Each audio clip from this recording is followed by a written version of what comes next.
All right, here we go.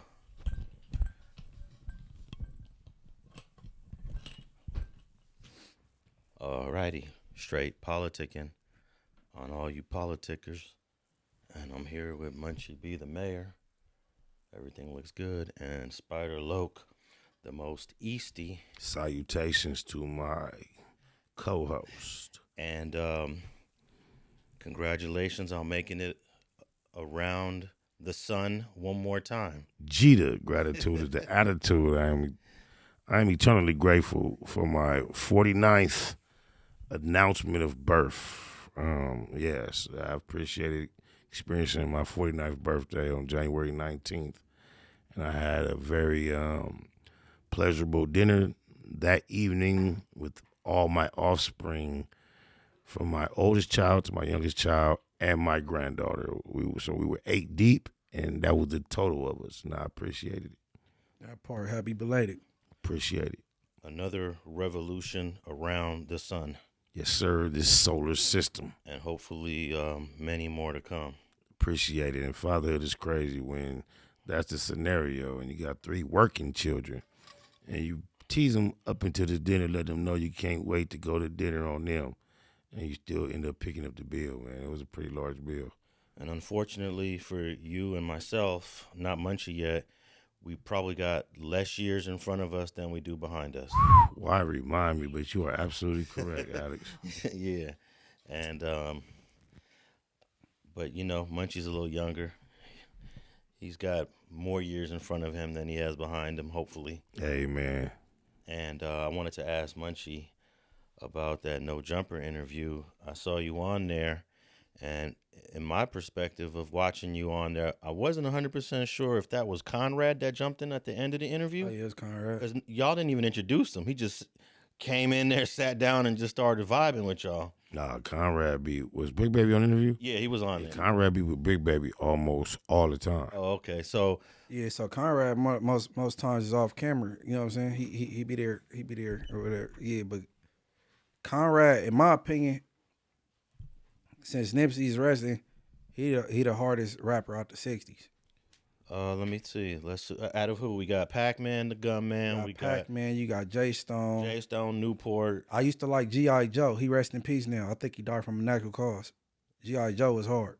Yeah, I can't name. The homegirl had a baby by herself. I thought Jay Stone was the one kind of pushing it the hardest for a minute. He was probably mashing the hardest, and then that Nipsey co-sign like that do something. But Conrad, he got a different style. Like his cadences, and you know what I'm saying. So how did it feel that was a first for us to see you sitting across from 2 6-0s?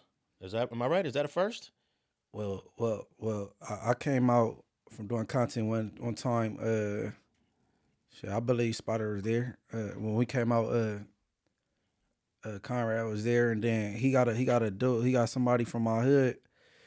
He got a homie from the hood that they damn near like brothers. So when I be with the homie, it be 3 of us and the homie be walking, and it be Conrad and 3 of his homies, and we about to cross paths. They embrace and that break the ice. Us 3 be looking at them crazy. They boom, and we keep it pushing past them, and there always been some shit like that. You know what I'm saying? It's a beautiful thing, man. Shout out to the Red Verse. I've always had an interest in seeing Munchie, the neighborhoods that was affiliated with No Jumper, especially when I had affiliation, Bricc Baby in particular, being able to sit down and have conversations that, you know, expanded they regular gang politics. And to see them being able to do it as men, man, it's something I applaud. I appreciate it. No, it was a hell of an interview there. I was just a little confused at the end how Adam jumped out, Conrad jumped in, and y'all just continued the conversation. Well, you know, I know for one thing, there's been a desire a long time in No Jumper amongst certain homies that certain cultural conversations remain amongst us.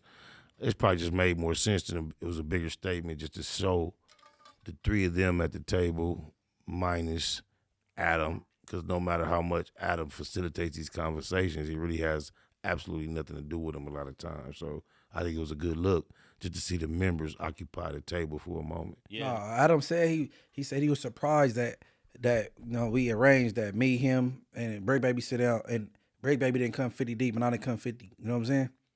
unlike other people who go up there. Yeah, I right. wonder. I'm not surprised. I guess because I'm aware of both the two and both of y'all. I'm not surprised.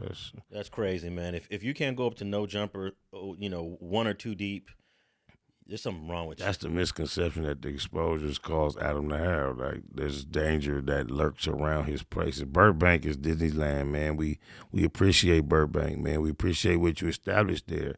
Now you got the goof troop up there trying to make it sound like it's not scary for him, and it's actually not, bro. It's Disneyland. Well, I'm of the belief that if somebody is going to get it, it don't matter if it's in Burbank or in South LA. Yeah. Well, you can't beat to that belief when you got somebody like Wack100 that ain't gonna even present himself. You know what I'm saying? Like a gangster will. And know you what I have mean? never got caught. You have never been involved with nobody getting it. You've never been present while nobody got it in L.A. Only you've been present when somebody got it north of L.A., Burbank, Hollywood, and further. Wack has never been participant of any type of activities in Los Angeles, Compton, or the surrounding areas. Never, ever. But we gonna know. I don't want nothing to happen to Wack. I really want you to go get some help because I don't want nothing to happen to nobody black. He got mental health issues that really that's unresolved, and he need to go handle that. Midlife identity crisis, I believe. Well, if you knocking on 50, you still trying to prove a point. That's what it seemed like. But he looked like he about 64. So just imagine. And I don't have to imagine knocking on 50 like we just celebrated. I turned 49 very recently. I'm knocking on 50. So I know what it feels like to knock on 50, but I couldn't imagine knocking on 50 looking like I'm knocking on 70. He looked like he knocking on 70 by the skin. Well, I thought it was a good look to see Conrad up there in addition to Bricc Boy doing an interview. I think Conrad should show himself more. He was an interesting person to listen to in a conversation. Yeah, but like when you're a rapper, if you go into the podcast thing, that'll get the overshadowing that. People won't take That's you true. as serious as a rapper. So that means he's still focusing on the music. Yeah. Okay. Yeah. He still locked in. That's actually a good point. Observation. If you want to be a rapper, you got to stay in that rapper lane. You can't move into this podcasting lane and then think you can go back to rapping. But that teaches me a lot about Munchie, what he's chosen as his primary push. Right. Yeah. I try to get him to push his rap. And he often tells me, I ain't a rapper though, I just be rapping. Yeah. But we see he does podcasts.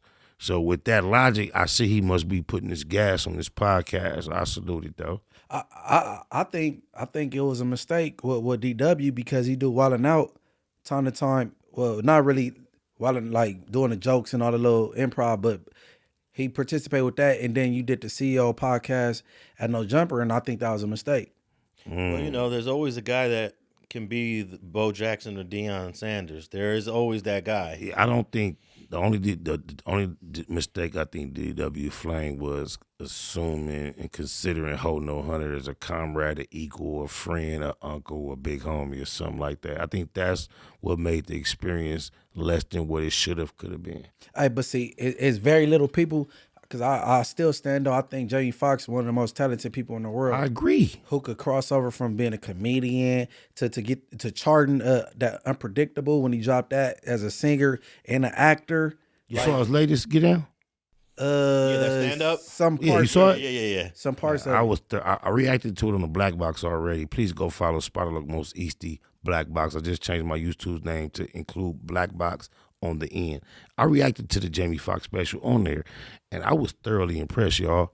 I didn't know what to expect, and I watched it, and the range he shows, I'm just thoroughly impressed by the range of talents. Not one particular talent, but the range of talents and the range of transparency that he showed there. When his daughter came out on stage, I was done.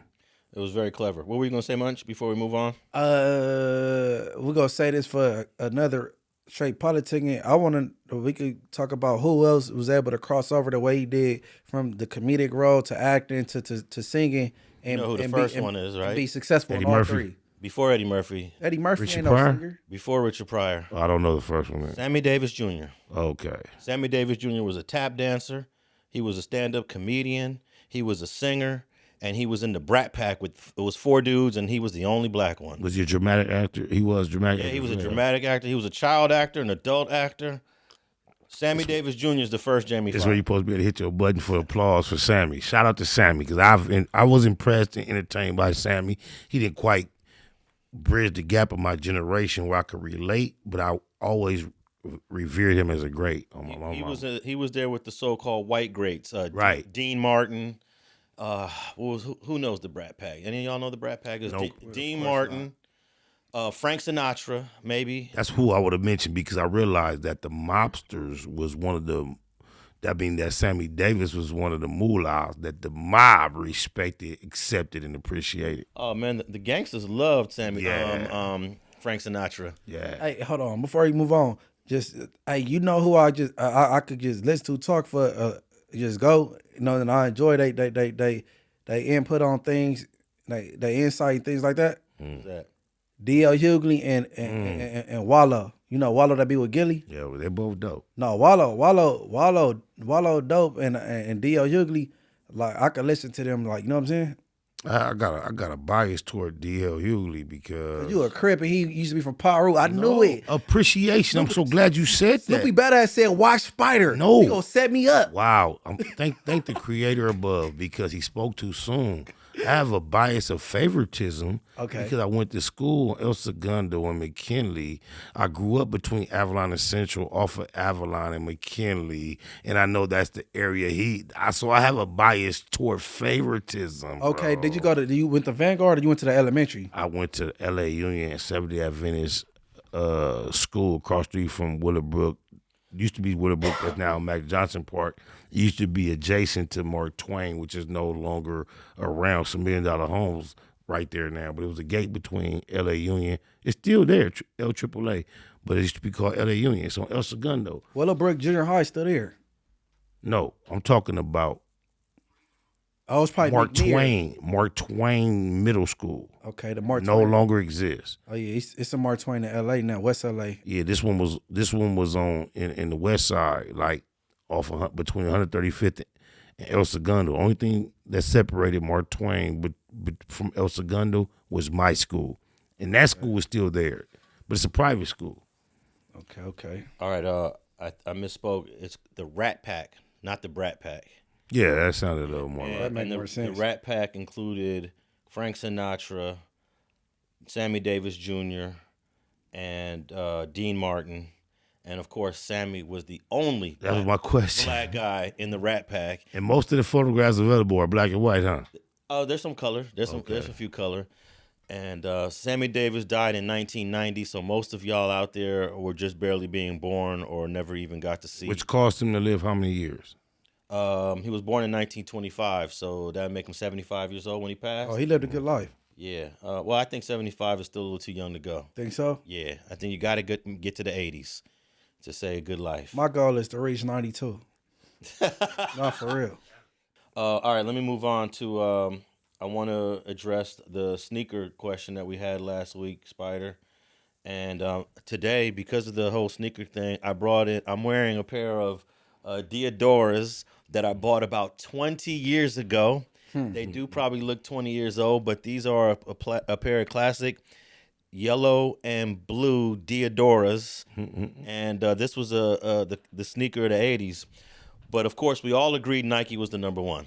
Of course. They made $46 billion in 2023, and they have 79,000 employees. Number two was Adidas. They made $23.6 billion, and they have 59,000 employees. Do you think that's have anything to do with the affiliation with Kanye? No. Because that was a quiet Adidas. That's deep. Go ahead. I'm sorry. And then number three is Puma at $9.36 billion and 8,000 employees. So I said Nike, Puma, Adidas. It's actually Nike, Adidas, Puma. Munchie, you said Nike, Adidas, Reebok. And you said, Spider, Nike, Skechers, and Vans. Skechers is number 4 on the list at $7.4 billion, and they have 11,000 employees. Vans is number 8 in the U.S., $2.8 billion, which sounds like a little bit of money, right, compared to these other ones. Yeah. But who wouldn't want a company that made $2.8 billion a year? 5,000 employees, and Munchie Reebok was number 10 at 1.9 billion with 9,000 employees. So all of them we said was in the top 10. All of the ones we said were in the top 10. We basically had an idea of the market without knowing exactly what it was. I had no idea and said all three. No, I'm saying. Yeah. Oh, You said all. No, Munchie. You said all three out of order, but it fall in place. no, but like Munchie. daily three. Correct. Munchie Yeah. on a count of three, he deserves some applause. Please. Nah, that was. No, he needs this 1, 2, 3. Hey, dog. You ain't gonna clap with me? No. We gonna do them like that. No. Because we was all in the top 10. Though. But he's demanding it right now. I'm not demanding anything. We guessed it. I guessed it based on commercials, experience, traveling. One reason why I knew that Vans would not be in the top 10, in the top 3, is because Vans is a warm weather sneaker. Their bread and butter are the canvas shoes. That probably makes 80% of their money, and nobody on the East Coast is wearing that. Like in New York, Detroit, Philly, it's too cold. I don't believe the East Coast factors into the success of Puma either. And I don't believe you have any data to substantiate otherwise. And neither do you. Well, I didn't say I did. Wait a minute. I'm going off comments. But you still substantiated. You still stated your perspective as if it mattered. It does matter because when you're in cold weather, But you have no. here. I'm going off the comments. The comments said they rock. And New Yorkers said they rock with Puma. Oh yeah, that's what the comments were saying. What comments were? So everybody go check out the last episode. What comments were? And last straight politicking. Yeah, How many commenters were there? It's a lot of them. You know, we go up. But here's one thing about footwear. Like, for example, Timberlands. Timberland is not even in the top 10. You know why? That's crazy, though. Because a whole half of the country barely wears Timberlands. Because it's too hot, it's too warm.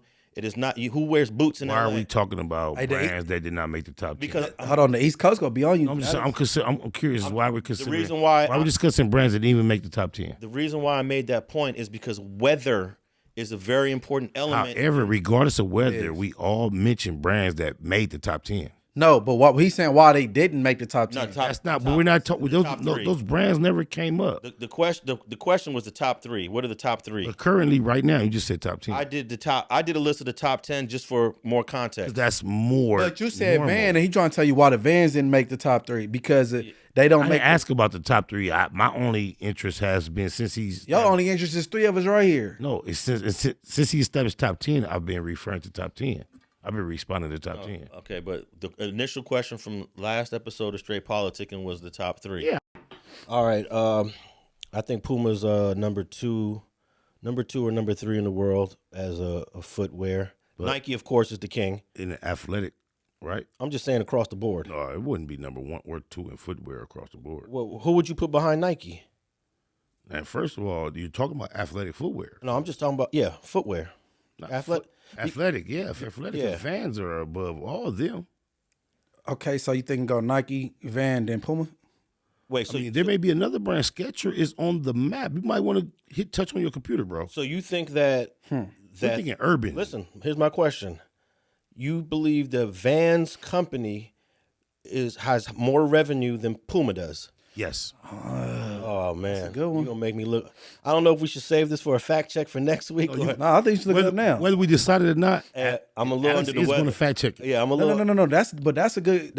All right, let's take our own guesses now, and then we'll tap back in because I think, of course, nobody's debating Nike's You number said 1. Puma. Everybody get a top 3. Everybody get a top 3. Starting with you, Alex, because you're the expert on the most knowledge. Nah, I'm not the expert. You got the degrees and Nah. Stop it, bro. You know more about analytics. I don't think I'll put Skechers and Vans in the top 3 just because they're big and a lot of people of low income buy them.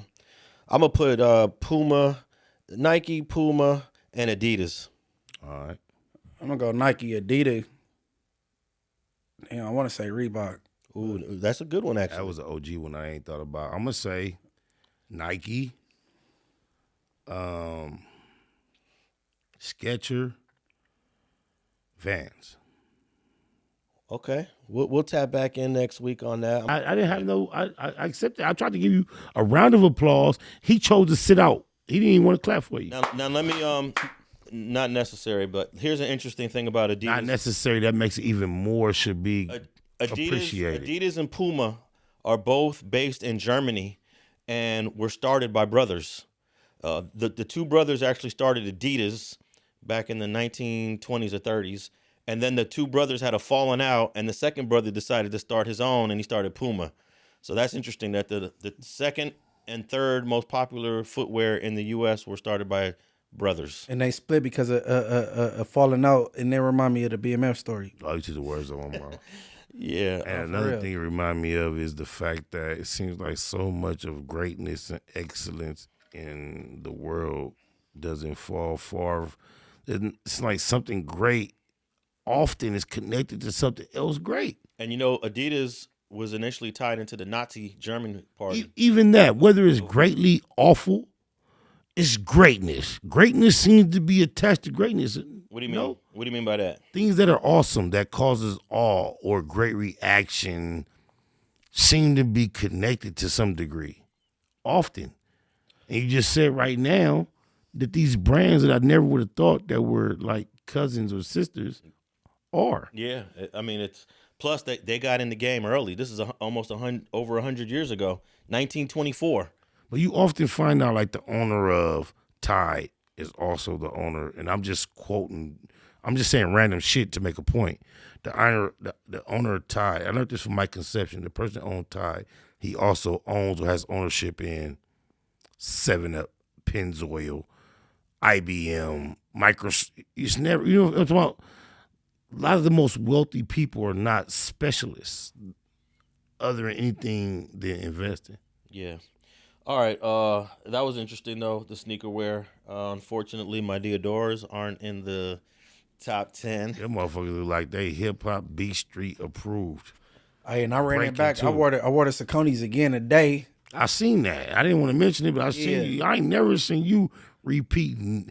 We know you on a mission for like some type of like flyness collaboration, but you wore them motherfuckers back like twice in a row. What happened? Yeah, they go tap in with me. Saucony go tap in with me. That was in the comments on YouTube tagging Saucony. So keep doing that, because you know what I'm saying. It's hard. And the East Coast, they mess with them. All in New York, all in Philly. They rock it. Texas, Houston, they rock with them. All right, let me finish out the rest of the list, and then we'll move on. Number 5 was New Balance. Number 6 is a sneaker. That's surprising. That's deep. Yeah, New Balance, $5.3 billion a year. Number 6 is a sneaker or footwear that none of us probably would have thought of, but it's Burberry. Number 7 was Asics, and 9 was Converse. So that rounds out the top 10. You know what I just realized? What's that? The top 10 is all gang-bang type shoes, bro. I don't know what Asics is. Asics is gang-bang. Only reason I know them because gang-bangers ever worn. It's a nice running shoe. But it's also an affordable shoe that East Side gangbangers used to wear because of that fact. They come in just like Sauconys. Asics and Sauconys, East Side Crippin', same shit. How you spell Asics? Yeah, Asics. East Side Crippin'. ASCICS. Yeah, Yes. Asics and Sauconys are very similar. Yeah. All right, how you spell it? A what? ASICS. Yeah, I don't want to speak for the Damus. Okay. I can tell you from my experience as an East Side Crip, East Side Crippin', Sauconys, and Asics were similar, almost equal. Sauconys were more popular, but Asics I don't think it's a shoe that Crips wear that the Bloods don't wear, and vice versa, bro. Unless you go to the British night days. Other than that, you might be 100% correct. Right. However, so it don't matter. I speak on behalf of personal experience. Damn, you don't know Bloods? These Slim ain't your. I'm sitting next to one, so instead of letting that's what I'm saying. So instead of speaking for him, I let him speak for himself. Okay. We together. I don't have to speak on speak for my comrade because he's here to speak for himself. So now you can speak for yourself, and I'll speak for myself and the opposites. You can speak for yourself and the opposites. That sounds like fair share. All right, I hope that explains the top 10 sneakers. Let's move on. I want to make a correction from from 2 episodes ago. I said Griselda Blanco named her son Michael Corleone after the character in the movie Scarface, but that was the wrong movie. Oh, wow, wait! I learned what it was too. Yeah, it's The Godfather. Godfather, yeah. But you telling me that Scarface's name was Michael Corleone? No. I said Scarface incorrectly 2 weeks ago. It was Michael Corleone is the son in The Godfather. So all I know is Al Pacino. What was Scarface's name? Al Pacino played Michael Corleone. That's what I'm saying. I never knew that, bro. That's crazy. But Griselda Blanco named one of her sons. We were talking about this when you weren't here. she named one of her sons after the character in the movie, Michael Corleone. So his name is Michael Corleone Blanco. That's deep, but I never even thought to think what was the guy in Scarface's name. Scarface, that was Tony Montana. No, but yeah, the actor. Yeah, well, Al Pacino and Tony Montana, but he was also in okay. Maybe the reason why I got it confused is because they're both Al Pacino movies. That's fucking. Hey, that's how hard Al Pacino was. Oh man, Al Pacino. When you just said Tony Montana, I thought you said Al Pacino, bro. Yeah, that's how hard he did that. Oh God. Al Pacino is one of the hardest actors in American history. Do you say that by the way he nailed Scarface, or by his whole resume? I actually thought that the accent in Scarface was very corny. I don't think he did a great job. Do you think that at the time or now? No, the reason why is because I watched the movie with my dad. Oh, and you're Latin. And my dad was like, this guy, why didn't they get a real Cuban? Because he's not Cuban, playing a Cuban, you know. But overall, I loved him in the movie Heat. I loved him in The Godfather. I loved Heat? Yeah, the movie Heat. Also, Heat is what motivated them North Hollywood shooters. Correct. That's what a lot of people feel like. Oh. When they went to their houses, they had the movie in their VCR. Right. Yeah. There was a great movie where Al Pacino played a blind guy in, and I think he won an Oscar for it. What's the name of the movie? Oh man, what was the name of that movie? Did he do better than Jamie Foxx on I bet you by the next straight Politicking, he's gonna have seen it. Once you said that, Munchie's gonna have seen that movie. I just need to know if he did a better job than Jamie Foxx did on Ray. Jamie Foxx is. I doubt it, because we would know the movie. I doubt it. No, but I think, it was a great movie. But nah, I think Al Pacino was definitely one of those classic, premier, elite American actors. I'm gonna tell you my favorite Al Pacino movie is actually an old movie from 1972 called Dog Day Afternoon, where he robs a bank, but now the police got him inside the bank, and the whole movie is about him negotiating with the police over robbing the bank, and it went into some tranny stuff, which was crazy. 1972. What the? Yeah, so you got to see Dog Day Afternoon by Al Pacino. That put him on the map. 1972. That seemed like a cold story twist. Oh man, I wasn't born till 4 years later. That's deep. Yeah, I was like 1 year old when that movie came out. But of course, my dad was a movie buff, so every movie that was a movie, either from his period, I seen it already. You know, I was forced to watch all these black and white westerns and I didn't watch some black and whites, but they were all considered shit kickers. My daddy loves shit kickers. Let me throw one more in before we move on. Another great Al Pacino movie is Serpico. Serpico is a movie where he played a New York City cop that was trying to fight against corruption by himself against a force of nothing but corrupt cops. And there's one scene where they're going in on a raid, and all the cops say, "All right, go ahead, Al Pacino, Serpico, you lead the way," because they already knew they was gonna get blasted on. They try to get him killed during a raid. That sound like Rambo First Blood, because he Police Edition. He was trying to clean up the police department. What year did that come out? That was the 70s. So that's before First Blood. 1973. That's definitely before First Blood. And it's based on a true story. There was a real cop named Serpico. So First Blood may have been modeled after that. Yeah. So I mean, there's so many great. Serpico, 1973. You got to watch that one. You got to text me these. Yeah. All right. Let's move on to this first story. I thought this was interesting, man. I hope you guys tapped in with it. Tekashi69. Now, do you guys remember when Tekashi69 was getting beat up in the bathroom of a gym? Who? Yeah. Who? Daniel Hernandez. Tekashi?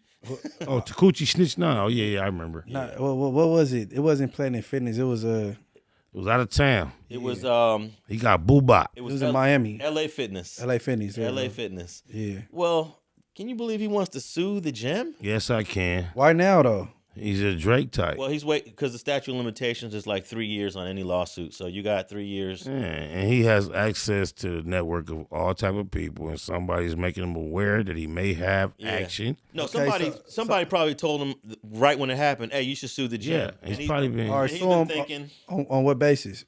Okay, let me read the article. But the title says Tekashi69 sues LA Fitness for $1 million for allegedly failing to protect him during a brutal gym attack. So there you go. Lack of security. And that's usually a legitimate lawsuit against many businesses. Yeah, I can't even argue on the behalf of any establishment that he should not, may or may not win. We sitting back. I'm gonna watch it with eating my popcorn like the audience. Hey, bro, they gotta argue back. He brought this upon himself, Your Honor. Look what he's saying. He's telling people to suck his private part. He's ordering hits on people. That's self-admitted. He got over 12 or 13 members of the Nine Trade Gangster Bloods arrested. Hey, that's a good point. But that's court, beyond us. Vigilante justice does not become justified in the court ever. Nah, but you got it, man. It might resonate with. Well, I won't say ever. With the judge, like, brother, you brought this upon yourself, and now you sitting in the sauna with Speedos on. I actually have a civil case like this on my desk where a guy is suing the hotel because he got into it in the lobby and a gang member shot him. And he's blaming the hotel chain for lack of safety. So it's kind of So similar. the gang member allegedly shot him. And I think both sides were gang members. Well, why is that on your desk, though? You don't deal with civil? I do a lot of civil cases, yeah. So why you can't find me a civil lawyer, bro?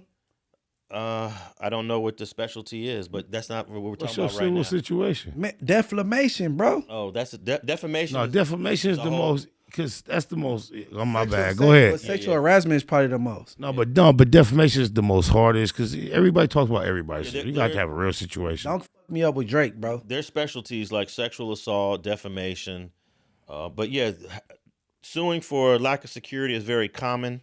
So it's not an unusual type of lawsuit, but it's just funny that he's the one that's doing it. The gangster that was tough.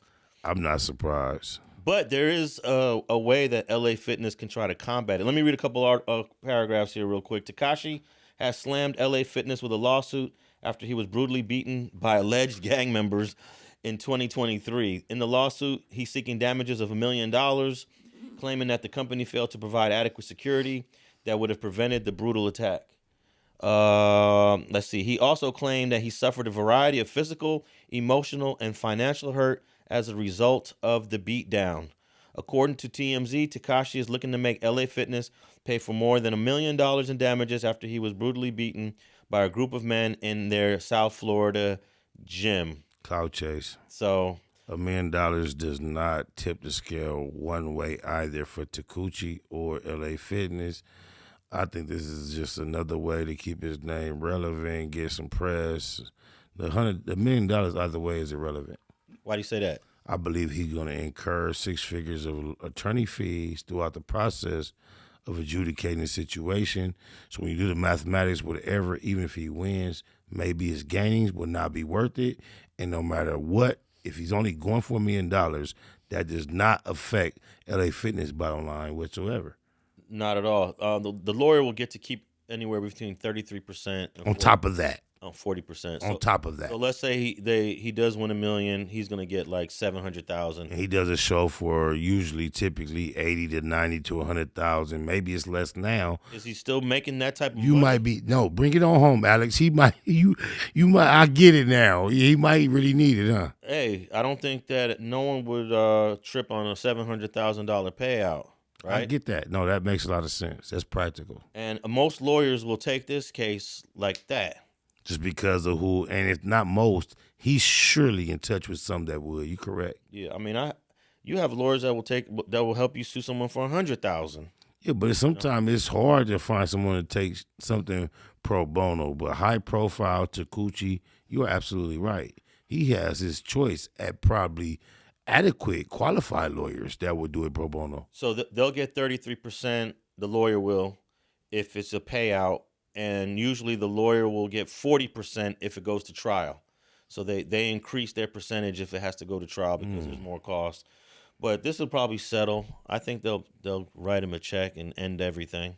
If they assume or accept or acknowledge any type of liability, similar to what No Jumper situation they find themselves in with the J-Reed situation, do they accept, acknowledge, assume liability to the point where they're willing to settle, or they're going to want to go to court? It depends. They might, like, for example, the case I was just mentioning, the hotel they want to go to court. They don't want to pay the guy that got shot in the lobby any money. Dejan Paul. And this is not a small hotel company. This is not a hotel. So why would they not pay? I'm sure it's cameras. Why would that establishment, knowing it doesn't affect their bottom line financially, why would they not get that out the way in your assessment?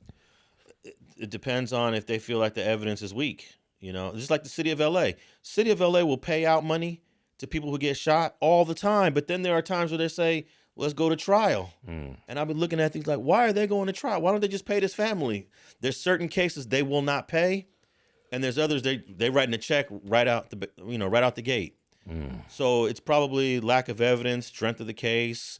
At the end of the day, none of these companies want to pay because their insurance goes up, because it's the insurance companies for either the gym that's going to pay Tekashi or for the hotel that's going to pay in the case I'm talking about. And these insurance companies, they want to pay the least amount of money. So it's not cut and dry, black and white. Violation took place upon your establishment, you're liable. That's not how the law reads. It's not cut and dry. There's a chance that Tekashi could lose this case. I think because what if the people that assaulted him had memberships, so that was there, and you don't know what caused the back and forth. You just got whooped out. You know what I'm saying? Like if I'm the attorney for the LA Fitness, I'm gonna look at, this was a guy that was a danger to society. This was a guy that the federal government would put in witness protection. This was a guy that's been a menace on the internet before he got caught this case. This is a guy that brings trouble to him everywhere he goes, and they got examples. The jury's gonna be like, "Oh man, this guy brought it on himself." So in other words, sue the government. That's who was supposed to protect you. You they witness. That's what you up against, bro. No. You they start witness. Definitely. So they were supposed to protect you. Now, and I'm not even sure if the dudes that assaulted him even got arrested. They did. Oh, they got caught. Oh yeah, one of them did actually. One out of I don't know, but let's just say if that person had a membership to LA Fitness, you really. I think they did come through. No, I think that was established day one. They were members, came through on a regular CNET and bumped into him on a float, and was just happy to be interested in the situation enough to get involved to the depths. So whoop him out of Speedos. Shout out to them, though. So he's the original J-Reed. J-Reed, yeah. Come on, bro. He J-Reed that deserved to be J-Reeded. J-Reed. And that's not a shout out to you, J-Reed. Nah, shout out to the homies in Hawthorne. Man, feel me? I don't know if I told y'all, but J-Reed been in my DM, bro. And I would love eventually, if not to this week, next week, let him call in. He got some shit to say, bro. All right, let me just read this last part. Since the attack on Tekashi69, it's been speculated that the rapper was targeted due to his cooperation with the federal officials in dismantling the 9 Trey Gangsta Bloods. Tekashi had initially faced decades in prison on racketeering and other charges. However, after cutting a deal with federal prosecutors, they requested a reduced sentence and informed the presiding judge of his cooperation in taking down his former gang associates. He was also credited with 13 months of time served, ordered to complete 300 hours of community service, and was only fined $35,000. So that was a sweet deal that he got, huh? That's when you working. But we'll see how far this lawsuit goes. But the statute of limitations was going to be coming close by next year, and I guess he decided, hey, I could use the extra money, you know. You ain't got a case. You ain't got a case, Skittlehead. Hey, man, he was a member. He was there because he was in there. Say that. Holding 100 swear up and down. He wasn't a member. No. I'm talking about the people that's quote unquote assaulted him was a member of that gym. He was allowed in there just as well as Tekashi. We don't know why they had a mutual combat that the other person won. It was a fight and you lost. Yeah, you wasn't assaulted. Exactly. It was a fight and you lost. Because you talk all that shit, you always in somebody's face talking shit. You was probably disrespecting that man in the gym. That's what we believe. Come on, bro. And you know, we talked about this on a previous episode. The feds auctioned off his cars. So how well is this guy doing financially? His 2019 Lamborghini was sold for $175,000, and his 2017 Bentley Continental was sold for a lower price, $85,000. So does that mean that he owned that outright? Does that indicate there was no financing involved and they really did these deals with the banks and the financiers?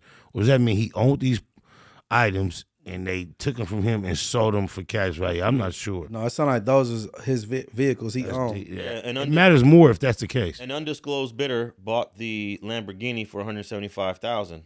So that's his car now. And it's probably that's the one with all the paint on it. It's probably appraised at a much higher value too. I think the Bentley is the one with all the paint, with all the colorful paint. Yeah. Oh yeah. So this goes into question how his finances are nowadays. Nah, he's still eating. He's still overseas. In comparison to us or normal people, or in comparison to what we appear over successful celebrities to be eating on. No, this lawsuit is very minimal. It's small. $1 million for him. That's what that tells me Winnie 100 told him to do that and give him some money. Man, you owe me. I've been speaking up on you. That tells me more so that he's doing worse than we assume.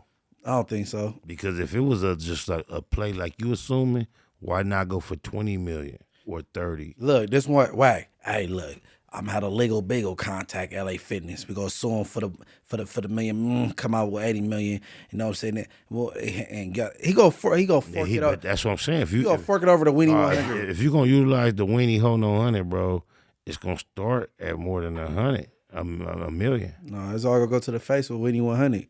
All right. I don't think that a lawyer is going to allow a third-party person to get involved in this lawsuit. I think he mean on some back-end coaching. He ain't going to know. Okay. All right, I want to move on to this other topic. In the Democratic Republic of Congo, which is one of our beautiful African countries, they are considering instituting the death penalty for offenders of youth gangs, regular street gangs. They want to execute and kill gang members for a variety of offenses.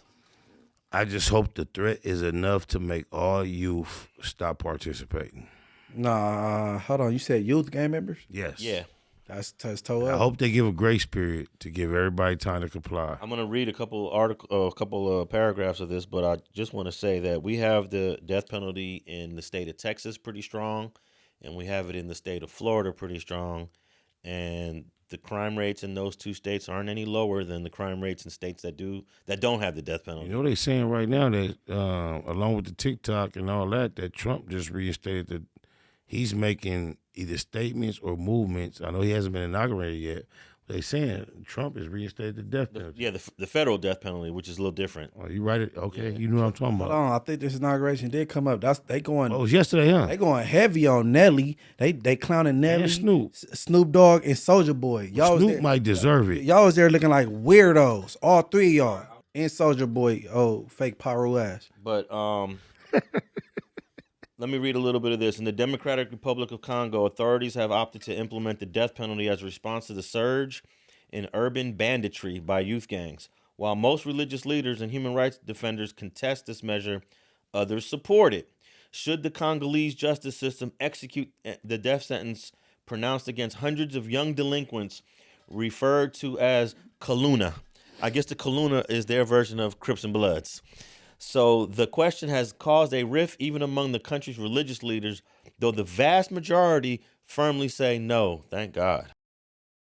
La police ne batwaye ki babito sala matanga te za mitinde uti na likolo. Donc totikala ko sala matanga te. Entre mai et septembre de cette année, les policiers à Kinshasa, dans la capitale de la République démocratique du Congo, ont exécuté sommairement au moins 27 jeunes hommes et garçons qui ont été suspectés d'être membres des gangs criminels connus sous le nom de Kaluna. 7 autres ont été victimes des disparitions forcées. Alors que Kaluna azaliwa na bozo monai. Azo sala pembeni ya bino. Aussi longtemps que le Kaluna existe, nous on ne sera pas tranquille. On est toujours sur les traces, on va les traquer jusqu'à leur dernier retranchement. Des hommes cagoulés et armés sont arrivés tard la nuit dans les maisons de ces jeunes hommes et garçons qui ont été ciblés. Ils ont été amenés avec eux vers une destination. Porte la police bofongola. Tant que fongoli, bao bazaki na tenue ya la police, bamsu bazaki bango so baki cagoulé et puis bamsu bazalaki en tenue civile. Babimisi mwana libanda. Biso tant to landa mwana totala bakoti na jeep à la police bake na mwana.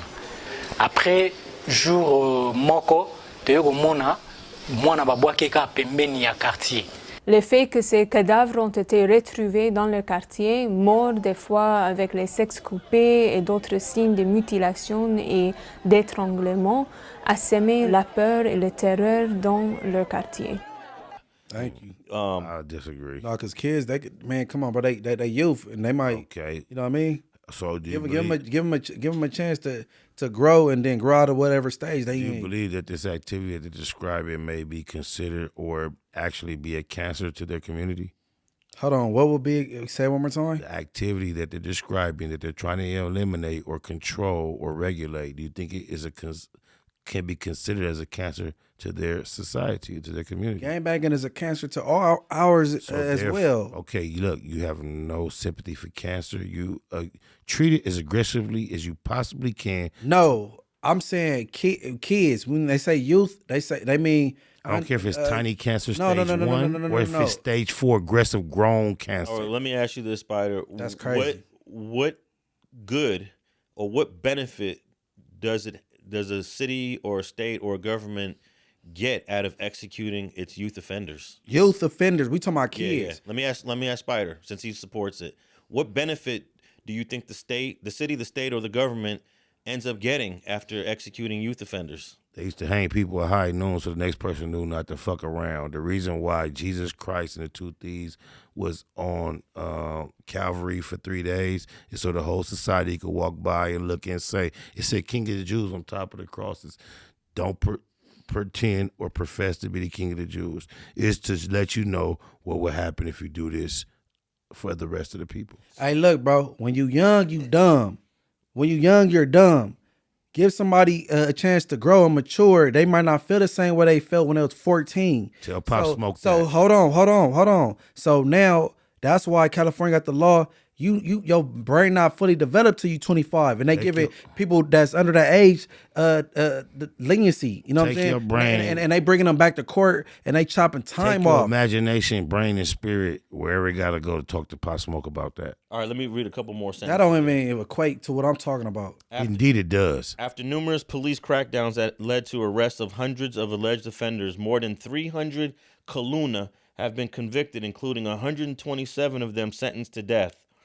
Explained the Democratic Republic of Congo's Justice Minister Mutamba during a press conference. These death sentences come after the Congolese government lifted a moratorium on executions last year, a ban that has been in place since 2003. The government justified its decision by citing a security crisis characterized by frequent knife attacks and foreign troop incursions, which authorities claim are sometimes aided by the Congolese collaborators. So basically, if these guys are doing knife attacks and getting caught and getting sentenced to death for stabbing somebody. Hey, look, bro. I know God bless babies and fools, bro. Oh, my mama. And as a youth, man, you still consider a baby, bro. You ain't making sound decisions. So to sentence somebody to death as a youth for the mistakes they made at that age is not straight. So period. the God you talking about that loves and bless babies and fools, what do you say about the babies that's born blind, retarded, with 2 feet, with 1 foot, only 2 toes, the ones that get their hair blew off at 2 years old, the ones that get raped? What you saying? You don't believe in God? No, you just what do I say about people that's born with disadvantages? You just got killed at a young age. No, you just spoke about God in regards to babies and fools and how he feels about them, as if it dictates how things are gonna go in regards to them. I'm asking. I didn't say how it's gonna go. So why did you state that? I said God bless babies and fools. Why? Why did you say that? What that's saying? What were you talking about? Why did you say that? Babies and fools, they got a free ticket. When I say fools, I mean. So if they get a free ticket, hold on, why do babies get raped? Hold on. Why do God let babies get raped if they got a free ticket? Because you was supposed to be a preacher, right? You was close to being a pastor, right? Okay, God gave people the free will. I can't control what Alex do if his rubber band snap tomorrow. No, I can't control that. This is my problem with being a preacher. Hold on, but when I say God bless babies and fools, they got a free ticket. They got a free ticket because they not rap tight. They not working with a full deck of cars. Not all 52. So they got a free ticket to heaven. I'm gonna let that land. No, That's what we've been told. But I have problems with that philosophy. I don't have a religion. I would love to invite you on a different platform other than straight politicking or kick it back, boo boo. Talk about kicking it back. I'm trying to say it fast. Instead of our normal platforms, let's talk about you disrespected. Yeah, let's talk about that. Yeah, kick it back, boo boo. Kicking cat being boo. All right. Well, yeah, there's something else. We talk about that on another level. Most of the religious people in the Congo do not support this. Thank you. A Protestant denomination leader said every person has the right to life. Pastor Eric Senega, spokesperson and Secretary General, Article 16 of the Constitution upholds the sanctity of human life and obliges the state to respect and protect it. Instead of taking shortcuts and deliberately violating the Constitution, the pastor urged Congolese authorities to explore alternative ways of managing the Kaluna. The president of the Islamic community in the Congo is aligned with this view too, and so is Alex Alonso.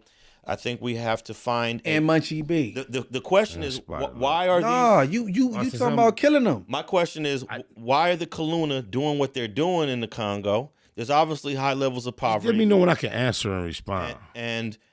And we have to find a path for intervention and prevention, like we do here in the United States for the Kaluna in the Congo. And that might be the answer, but the answer is not to kill them. You're supposed to try to correct, not kill. I think they're bringing back some. Go ahead. Correction is brought about by destruction, bro. Only time you can build is by destroy. A lot of times, I agree. Even in amongst our local scenario, even with this gang infestation, You the biggest hypocrite of 2025. Please explain, expound. Because how did you feel when they killed Tookie? Not a motherfucking thing. I digress. Okay, keep going. I never met Tookie. Okay, no, I hear you. No, I'm not allowed to speak as much as I would like to, only as much as you allow me. Go ahead, brother. I would love to expound. There was somebody from New York that called me when Tookie got executed. He was a New York Crip from Harlem. I ain't gonna say his name. Nassan, fuck it. My Nassan called me and said, yo, cuz, they just killed Tookie. What the Los gonna do? I promise you, I had the green light, the power in my hand to trigger some type of reaction. My natural reaction in the moment of it happening was, I'm like, hey, cuz, they ain't tripping like that, cuz. Y'all better stand. No, you not tripping. Hey, you asked me, though. That's why you asked me about my reaction, bro. The county jail and the penitentiary I'm not talking about lockdown. That ain't what we talking about. You asked me about how I felt, bro. The Crips go up. But you asked me about how I felt. You asked me about how I felt. They gonna eat your ass up in the metaverse. Man, wait, no, you hoping they do. The metaverse. I can't believe you saying that. Wow. It is in the metaverse. How would you even introduce that energy? Well, I was disappointed when Tookie got executed. In fact, I went up to San Quentin. We talked about this before. I tried to get in there to witness it. I was outside of San Quentin prison protesting. It marked an execution that we hadn't had in a while, and we haven't had since. No, it was one after that one. Yeah, it was one right after it the next month. Tookie was December, and then they did someone in January of 2006. And it's been 19 years now since California's executed. I heard Trump trying to get back cracking, Alex. Well, that's for the federal. He has nothing to do. Not the state. No, the California death penalty is dictated by the governor, and we already know that Newsom was against the death penalty. So nobody under Newsom's ever going to get executed. And the governor before him was Jerry Brown. I believe it was Jerry Brown. So unless we get some conservative, right-leaning governors that thinks kind of like the way you do, we're not going to see no executions in the state of California. What do I think? That position is a right-leaning position, supporting executions for youth offenders like the Kaluna in Congo. But we talking about somebody that don't even vote. So if it did come, he wouldn't even vote on it anyway. He don't vote. Bro. Yeah, but I'm just saying his opinion. No. My perspective on what's going on in Congo has nothing to do with right or left. Right or left are established positions in America politically. Yeah, but that is come on, Spider. No, you're asking me what I think about what's going on. We heard you. No, let me wait a minute. You asking me before you? No, bro. You haven't even heard my statement yet. I heard what you said. I'm just telling you. I'm not finished completely. When you lean towards the death penalty, that is a right-leaning position in America. In the world. No, it's in not. In the world, because the world is not even divided right and left, bro. Tell him, Alex. No, it's not. The world is not Republican and American, right? I said right, meaning, okay, I'll change the words. Conservative, liberal. That's Okay, all over the world. or irregardless. All over the world. Irregardless. If you're pro-death penalty, you have a conservative leaning. That's a fact. You can't. I'm not even here to debate none of that. I don't even know why that's so offensive to you. I'm not even offended. Only thing I'm trying to do is get to a whole entirely different point. I'm not pro the death penalty. All right, I want Spider to. I lost it. I swear to God, I turned 49 recently. Okay, it'll come back. It'll come back when I say this. It will. In order for the death penalty to ever be instituted in California again, we'd have to have a conservative-leaning governor that thinks similar to the way you think, Spider. Okay, conservative is more so Christian, correct? Versus what? No, Christian. No. Just you tell me conservative is not more Christian than the opposite? No. Liberal is Christian. No. Liberal is the opposite of conservative, right? Liberals, yeah, they're the opposites. And you're telling me that conservative is not more Christian than liberal? Absolutely not. All right, I don't want to talk about it. Because a real Christian has... How is it? You know what I'm trying to say? I have no idea. Indigenous? Is that what I'm saying? So you know the words better than both of us. No, what? Indigenous? Well, before we move on... Not genuous. A real Christian actually takes both from conservative and liberal. That's not. Wait, That's a Christian. No, before you break. Christian has both sides. Before you break down your personal perspective, I'm asking generally. Yeah. Is the conservative perspective more attached to the Christian perspective versus the liberal? I would say it's half and half. No, because why you would be not sounding what I'm trying to say, Munchie, ingenuous, is because everyone knows the liberal side pushes homosexuality. I don't care about that. That don't mean kill somebody. I'm not asking you personally. Wow. No. Why everybody want to fuck up every point I try to land, because bro? You can't. I don't care about homosexuality, bro. But that's not you. We talking about liberals and conservatives. That is a big point of death penalty, though. No. But moving away from it. Continue what you're saying because I understand what you're saying, Spider. Yeah, I kind of lost it again. I ain't gonna lie. That the liberals support homosexuality. You're correct. Extremely. Okay. That's conservatives. I forgot why I was making this point. Get back to what you was on. I need you to keep going. But for every... I lost it, bro. I ain't gonna lie. For every negative position that a liberal has that's anti-Christian, there's a position that a conservative has that's anti-Christian. I would love to trade position for position if it's a perfect moment. Right now, if you could direct me to that, I'm with that. Okay, for example, the whole idea of capitalism, the economic system of capitalism is completely anti-Christian. But that's a right. Why, when Jesus said, "Give to Caesar what belongs to Caesar"? That's paying taxes. That's not. That's capitalism. No, it's not. Taxes are. All right, I'll shut up. I'm talking about a system, an economic system. A system based upon taxes is capitalism. No. All right, I'm through. No, taxes is just taxes. There's nothing wrong with paying your taxes. So you're telling me taxes are not a supreme component of capitalism? Taxes is a component of every economic system, whether it's capitalism, socialism, including capitalism, the one that we're discussing. It's all. It has nothing. There's nothing unique about taxes and capitalism. Your debate style is very obvious. Okay. Well, all I'm saying is that there are negative positions on both sides, and there are positive positions on both sides. For example, what would Jesus Christ be today if he was able to look at the party systems or the conservative liberal system? What side would he lean towards? With your partner that didn't get no attachments. What you mean? Your black partner that used to be a professor at USC that ran for president that didn't get no votes. He would be like him. Cornell, what's his name? Your boy, USC. Oh, at Cornell West?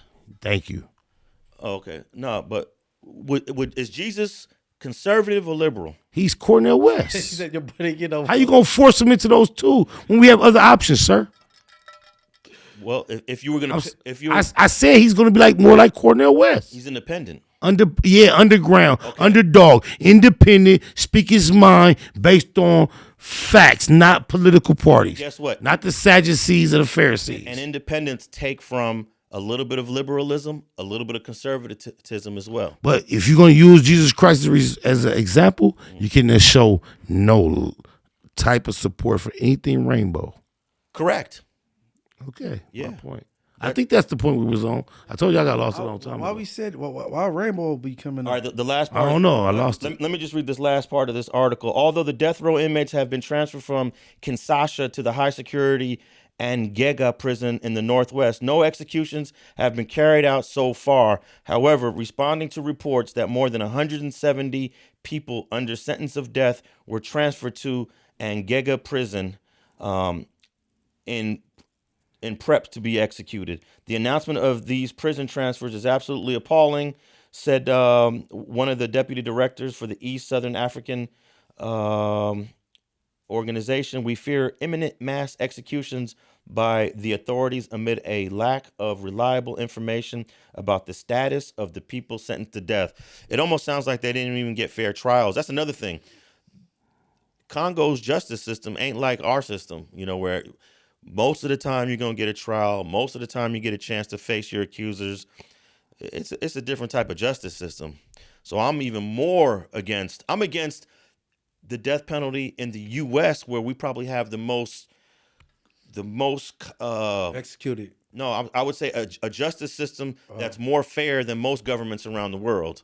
My bad, Munchie. I think the reason we got on the spiritual side is because I was trying to relate to the fact that I might be wrong. Jesus Christ was sentenced to death.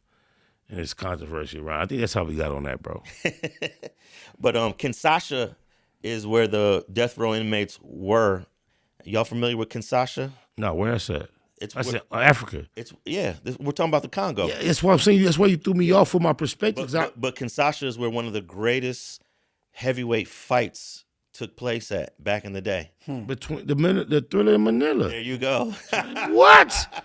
Ali Boumaye. Boumaye. Yeah. We're talking about where Ali went. Remember when he was jogging through the streets? Yes. Boumaye. He had all the people. We talking about that country, the Congo. Yes. And their rulings is a lot different from the sophisticated lifestyle that we're used to in America. And I want everyone to realize I was answering the question in relation to the Congo, not America. You asked the question initially in relation to Congo.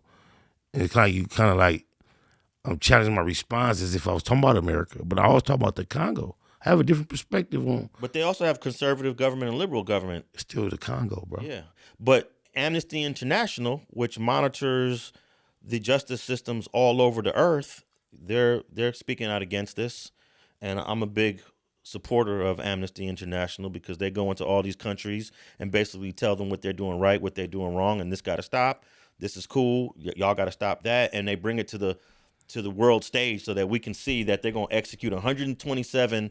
I don't even know what the age is of these youth because they didn't put this article does not cover what youth is. My guess is that some of these youth are under the age of 18. That's not straight. Because, in a lot of these countries, they send you to the military at the age of 13, 14, 15. Well, often conversations get a little deeper than my actual knowledge of the subject matter, bro. And I tend to start leaning to your sentiments at that point, bro. So don't start trying to over deep me till I don't know. Nah, you gonna beat you with a baseball bat. You see that's what he doing? You with that? Ain't that a bitch? Hell no. Ain't that a bitch? Hey, bro, anytime you say you pro the death penalty, I don't care what country you in, that is not straight. And then when they put youth on it, that's horrible. You gotta give somebody a chance. Institutionalized. No, you gotta give somebody a chance to mature in life. The same shit that Alex was on when he was 13, he's not on at the age of whatever he is. So where's the appropriate line to draw? Because I knew never. You don't put nobody to death because you can't sentence somebody to death for murdering somebody. So you punishing me for being a murderer and you want to turn around and murder me? The only reason I'm against the death penalty is because of people that get found guilty unjustly. Man, and we don't figure it out till later with DNA and shit like that. We never know when somebody got me and you. Munchie B wouldn't be Munchie B if he didn't ever signed up for an eye for an eye. He believe in that to some degree. My eye for eye is if I go do something to you and you come back, I'm not gonna tell on you. or if you knock down one of mine, I'm gonna go back. I'm gonna knock down one of yours. And know that equates to that don't equate to tell on me and then I go get death. No, not tell. That equates to a life for a life. No, Period. not did you do. If it's up with me and Spider, it's up with me and Spider. The courts don't have nothing to do with this. So I don't. Agree. And so if Spider busts on me and kill one of my homies, and they try to assist him, I don't want him to get death. I want Spider to get back out so we can smack him. Me too. I don't even know how we debating that. Because guess what?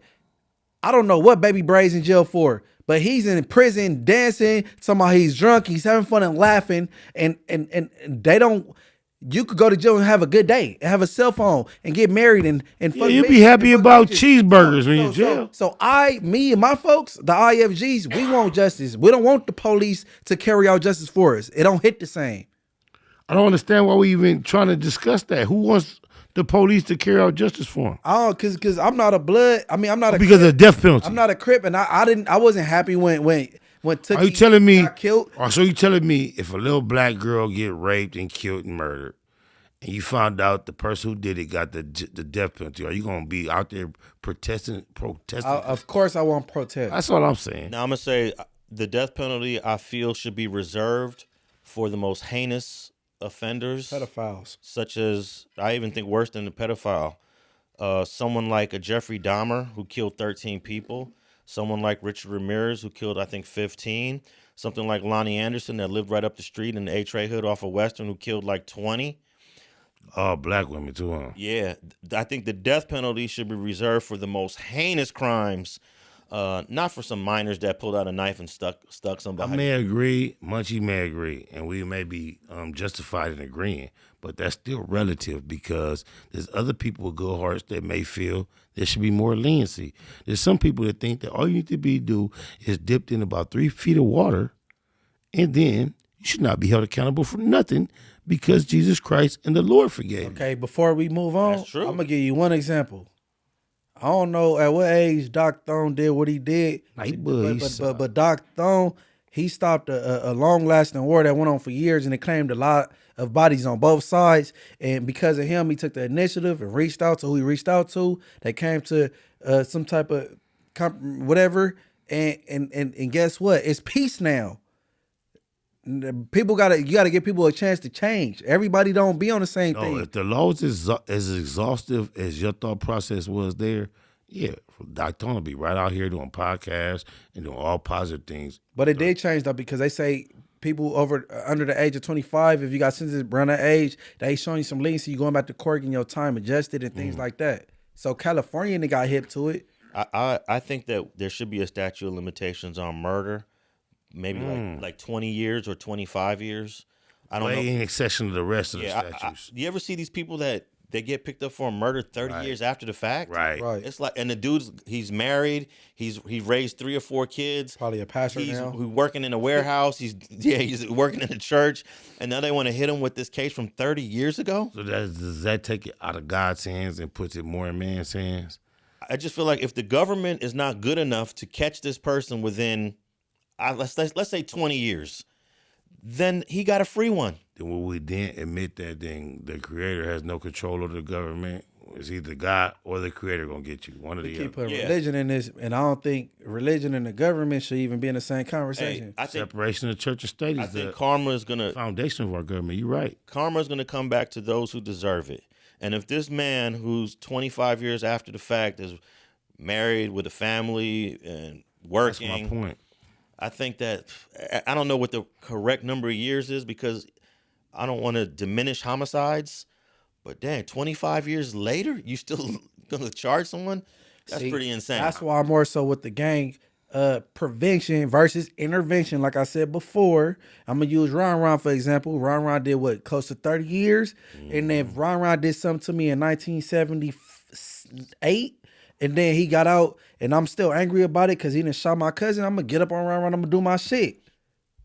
But you know what they been said. I know it's cliche, but it said time wounds all wounds, right? For certain people. A lot of people, forgiveness, they clock is different. Yeah, time time's heal.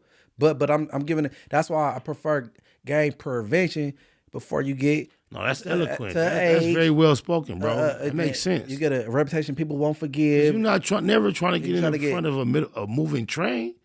Prevention is far better than trying to intervene when something is full speed. That makes a lot of sense, bro. Yeah, you got a face full of tattoos, a pocket full of felonies. You on your own, brother. Remind you of yourself when you was in that mind frame. Who could tell you what? Right, and that's what I'm saying. Don't worry about me. Get a resource to my daughters and where they could better excel in the future. And then whoever tripping on Munchie for whatever back in whatever year, then it is what it is. You know what you did. I know what I did. Right? Oh, mama. All right, man. I hope they spare some of the Kaluna in the Congo. Yes, free the Kaluna in the Congo. Mama. Have mercy on those young souls and let them pay their debt by incarceration, not by execution. And I was thinking more on the line of prevention instead of intervention. Right. Looking for an extreme measure to prevent people from participating. I understand where the Congo is headed with it. All right, I wanted to, the Aryan Brotherhood is in the news again. Aryan Brotherhood prison gang members go on trial for allegedly ordering 7 murders in Los Angeles. That's insane. We're talking about white gangsters. Secrets ain't safe. That tells me secrets ain't safe. Defendants Kevin Johnson, Francis Clement, and John Stinson are already in state prison serving life sentences, but they're on trial for multiple homicides being ordered by them, all in the streets of L.A., according to the LA Times.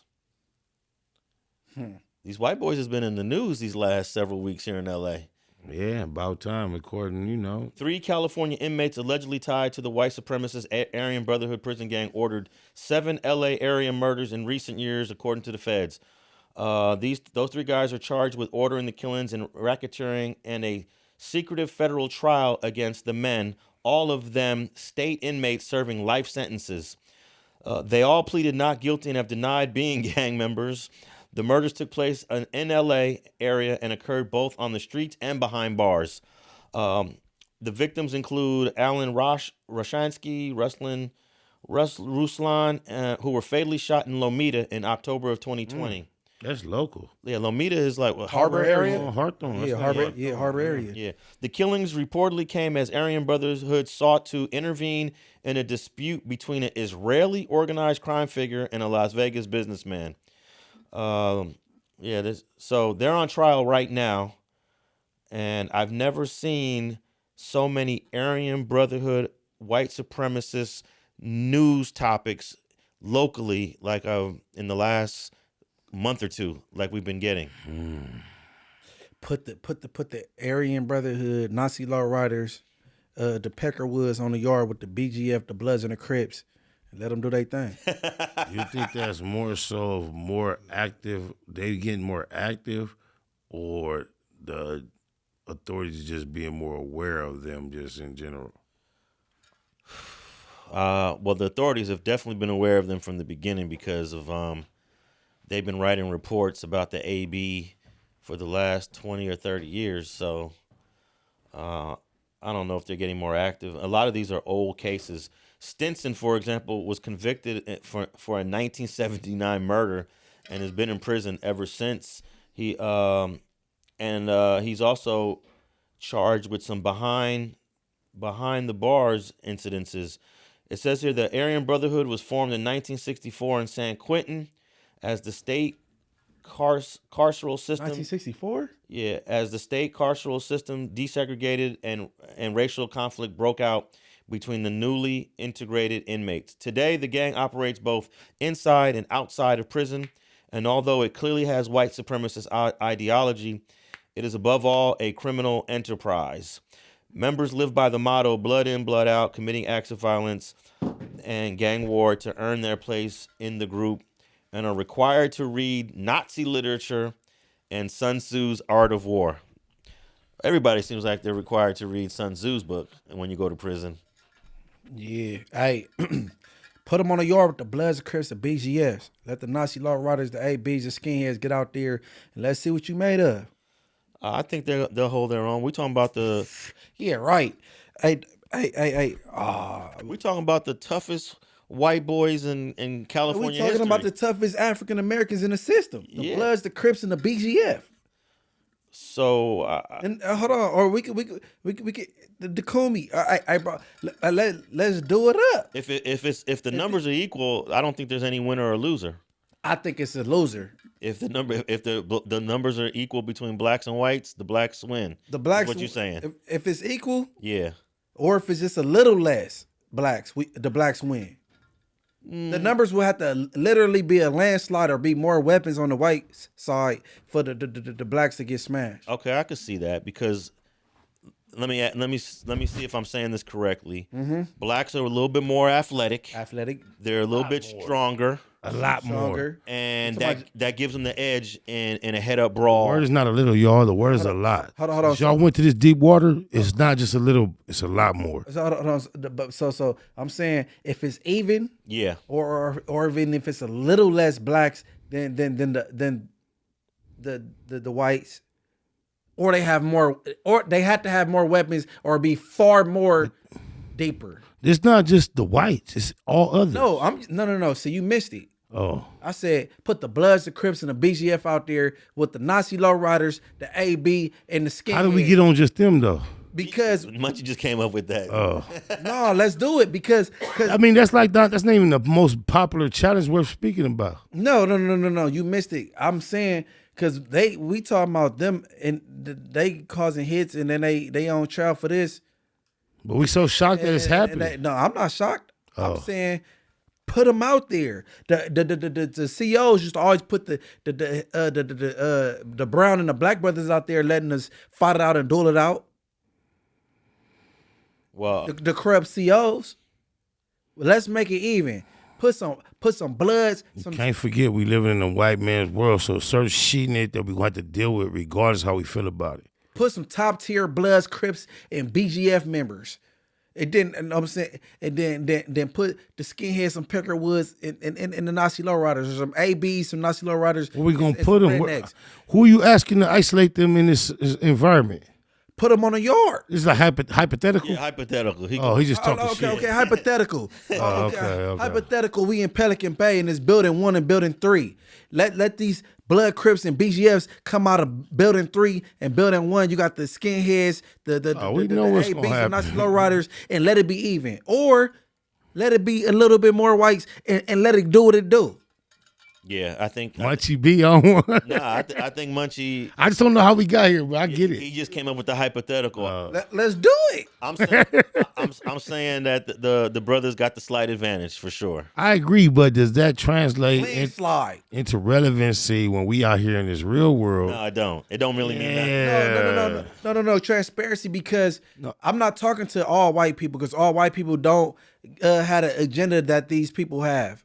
The white supremacy type people. When I'm saying it's not to all white people, because I'm not a racist person. But if you like any ethnicity or race or whatever, you a racist and you're not straight. I didn't think you meant all white people, but you isolated to the penitentiary yard, which I'm not. Don't plan on being. Hope never to be. Likewise for you want to participate in the fade? He said, "I ain't gonna." No, I'm just saying. Are you saying it's about the people that feel that way out here in the society, or just on the yard?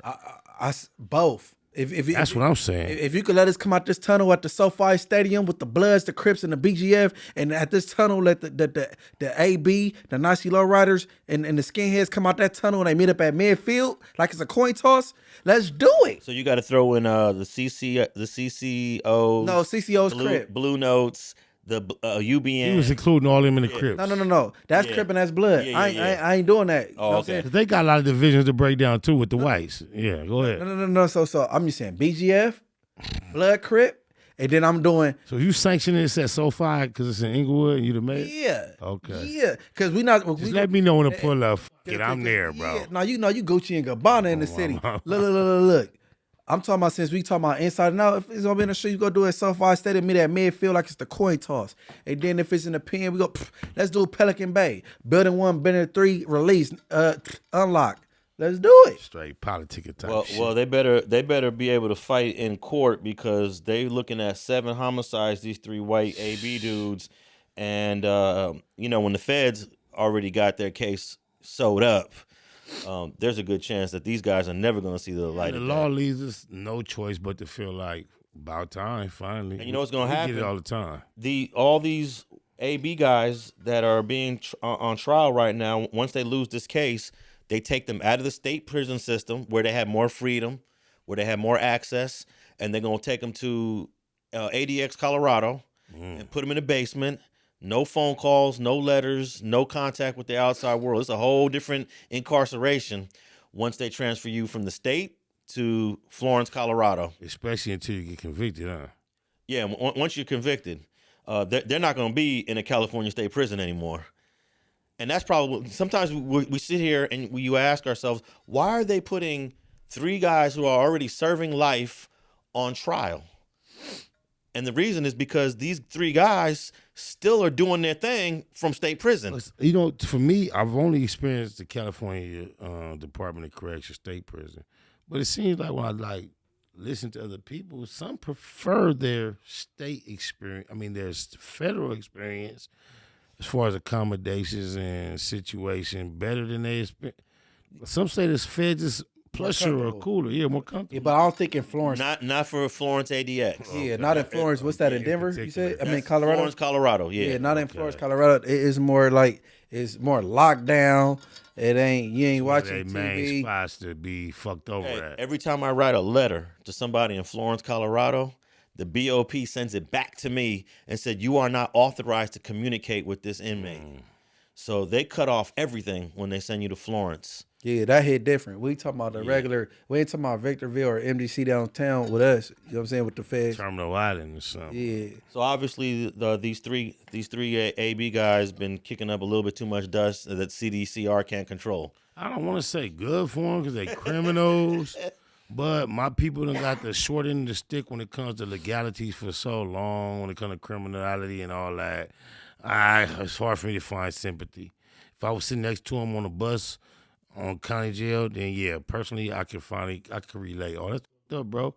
Outside of that, hey, it's their turn. All right. Hey, this is an important topic here. There's a deputy that got charged for something, and in his plea deal, he admits to being involved in some sort of deputy gang activity because he's trying to get a deal. The title of this article is "Spade Tattoo Revealed in LA Deputy's Plea Revives Questions About Lakewood Station Gang."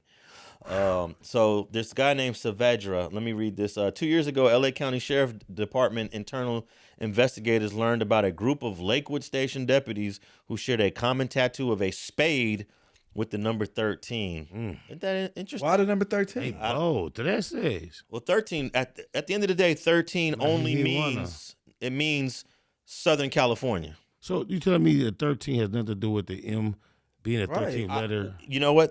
When I was young, I'd say in 82, 83, I first learned about the 13, and it stood for mota, which means marijuana. And the M, 13 letter in the alphabet. Yeah. And it usually meant if you smoked weed at such a young age, you was crazy. Loco, yeah, you were crazy. You smoking marijuana. So a lot of the gangs said, you know what, we're going to put a 13 after our name. Venice 13, F13. Only a few gangs had the 13 after their name. They go correct you on this one. No, they can't correct me on it because I witnessed it. I wish I had that air horn. I witnessed when the 13 was mota. It wasn't even they weren't even saying marijuana in this parts of LA when they wanted to smoke weed. The Mexicans were saying mota. I don't know if y'all both, because y'all older than me, but I don't know if y'all was around. They closed the Firestone police station, the Stony Boys. Okay. You not up on them? The Stony Boys? Is that what they was called? Or the Stoners? It was the police that was whooping ass, and they towards that Firestone area, past Washington Park. They down. Oh, you talking about it near Linwood? No. I just went the other way. Right, on the east side. Manchester, Firestone. I don't know they did have a gang called the Vikings. The deputy. I remember the Vikings. I heard about the Vikings. Linwood. That was Linwood. Yeah, that was Linwood. So you ain't aware about the Stony Boys. I'm not sure if I'm tapped. Ain't just popped. I have to check. I have a list of all the deputy gangs. I don't know that one. That's one Bear from 89 East Coast will be able to answer. You know what I'm saying? Yeah. All right. Let me continue with this. Internal affairs officials told the station brass, who sent surveys to a few dozen deputies asking whether the image was a symbol of a deputy gang or subgroup, and all the deputies said no. At that point, the LA Times reported that the department stopped investigating. But this week, a federal court filing in an unrelated case renewed questions about the tattoo and the department's inquiry into it.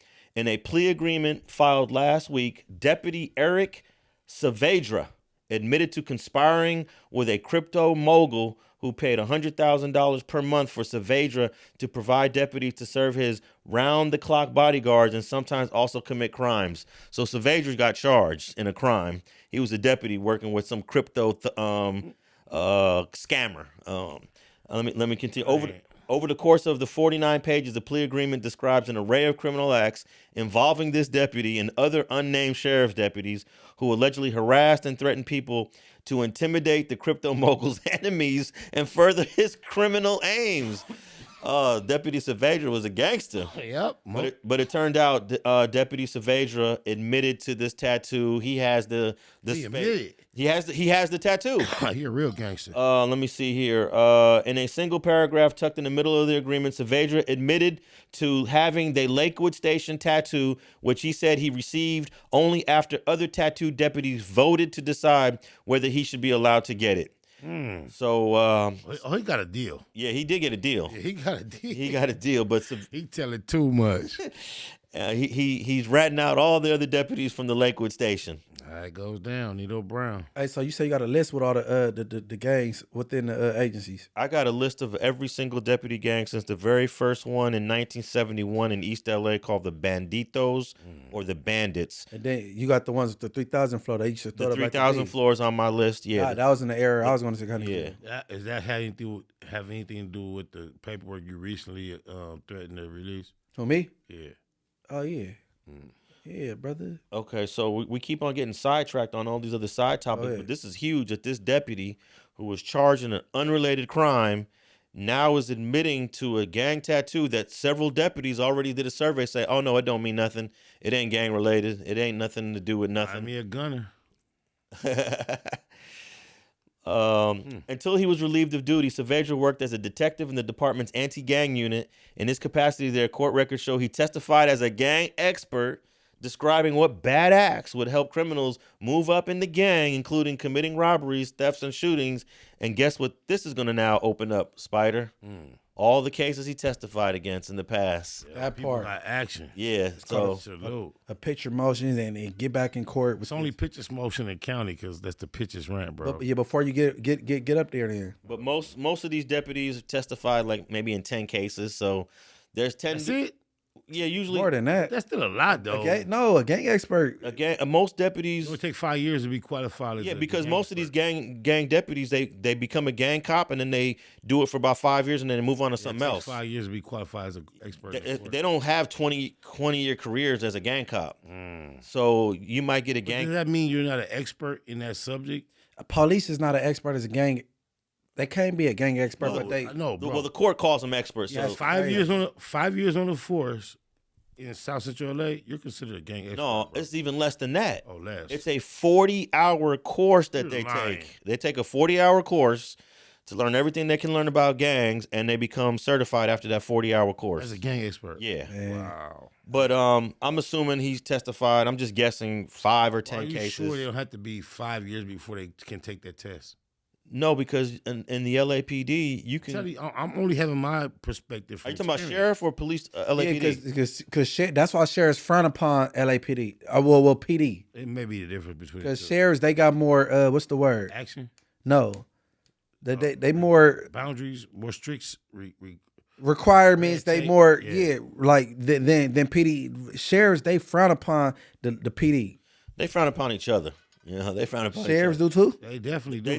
They think that one is better than the other. Yep. You know. So Lennox will front upon another sheriff department. 77. No. They're all the sheriffs He's band saying together. sheriffs That's what I'm versus saying. PD, Yeah, sheriff versus PD. The PD thinks they're better. The sheriff think they're better. Yeah, That's but just what it is. Yeah, because I've been arrested and a sheriff officer like and I was ranting and talking shit about PD. Yeah, I done been through the years, heard PD or sheriff trying to get me caught up in that. Man, you'll get yourself caught up in some goofy shit. I would say the LAPD is probably a more elite law enforcement entity. What does elite mean in that sense? LAPD invented Bigger. SWAT. LAPD invented the helicopter. LAPD invented the gang units. So They revolutionized all the things that police departments across the Oh, nation kind do of like now. how Michael Jordan did to the NBA. Oh, I get So sheriffs don't got SWAT. They got all that now. Yeah. I'm saying Now. what the LAPD it. has It's kind of like Michael innovated. Jordan in the NBA. I get it. No, it's more like Magic Johnson in the NBA. Above the rim, Six, NBA. a 6'9" Above the rim, NBA. point guard, Magic Johnson, the best passer that ever did it. a man that Not dunker. a man that played all 5 positions like nobody can do. That was Magic. And, Magic. Check you out, Irving. Magic had to play center when Kareem was injured. and guess what? He couldn't be no bigger than an MJ. Magic No, Johnson. Magic in the Magic Johnson is an MJ. no. The only mistake Magic Johnson ever made is signing a contract with Converse. But it was a mistake only because how things advanced so quickly. No one knew. It was great then. No But one knew. my thing is not actual. It's like relative. Michael Jackson, he's an MJ. He couldn't get no bigger than an MJ. Oh shit! Magic Johnson, Michael Jordan, You on some rapper shit? MJ. Yeah, it's lyrics. Yeah, it's all aesthetics, bro. We can do magic. We can do anything that Always singing we some shit desire. on. Like lyrics, Mike. too. If I could be like Mike, I wanna be like Mike. No, I put Mike up in the top 4. I put MJ in the top 4 for sure. You know, But just think, Michael Jackson, Michael Jordan. What was the other one I just mentioned? Kareem got to be number 1 or 2 though. yeah, I got to put Kareem 1 or 2. Jackson, Jordan, and Top 3 for sure, Kareem. Unfortunately, it's debatable as the years have gone on. I think at one point he had it locked. it's hard to compare like players from the 70s, players from the 80s, and players from the 90s. Difficult. You know, I think we should just keep decades separated. Oh, so you according to errors, Jordan is the best player of the 90s. So the phrase by all far. time is over. all-time '90s NBA player It's- Jordan. Absolutely. Then when we go to the thousands, we go with LeBron. LeBron. So you said But how we gonna go to the LeBron and thousands Kobe. when Kobe? No, LeBron and Kobe. There's no Usain Bolt. There's no Flojo. No, you can't do it like track and field. Well, no, you can do it like track and field because Usain Bolt ran on a better surface with better sneakers than Carl Lewis did 30 years before. you can't put LeBron above Kobe. So no you doubt. can't No way. you can't say Usain Bolt was better than Carl Lewis, even though he ran a faster time than Carl Lewis. You know what I'm saying? I definitely understand what you say. I But- don't know if that will be the final answer. But to the Carl Lewis is by far the greatest track athlete of the 80s. question. Based upon His performance in the 80s. in the 80s. Oh, Yeah, the 80s. Usain Bolt was the best track athlete from 2010 to 2020. There's no progressiveness to human athletics. At some point, track and field 100-meter sprinter is going to plateau at a certain speed, and you'll never get faster than that. Hey, if LeBron ever played against Dennis Rodman, he would have had a problem. All right, but we got Sidetrack here on Deputy Savaadra, who admitted to having a tattoo, who admitted to some thuggery, who admitted to being involved in some gang stuff, who admitted to scamming some crypto, doing some crypto scams. And it's just an interesting story that you're probably not going to hear on the news. But this That's is deep, this but- is going on right now. It's not much that I do here that is on the news unless I hear it elsewhere other than on the news. So that's crazy. So Savaadra is going to turn himself in. I don't know how much time he's going to get, but 30 days. 30 days. What is he facing? well, he's looking at a federal charge. So You say that like 30 days is ridiculous when it comes to federal. What's the most minimal So you federal say in the charge? feds are he gonna do 6 months and then he gonna go to a halfway. What's the lowest federal charge you can I get? think the minimum time for a felony in the feds is a year and a day. So You could do less than that. in the feds, That's a And violation. He gonna do 6 months and then go to the do some halfway house shit.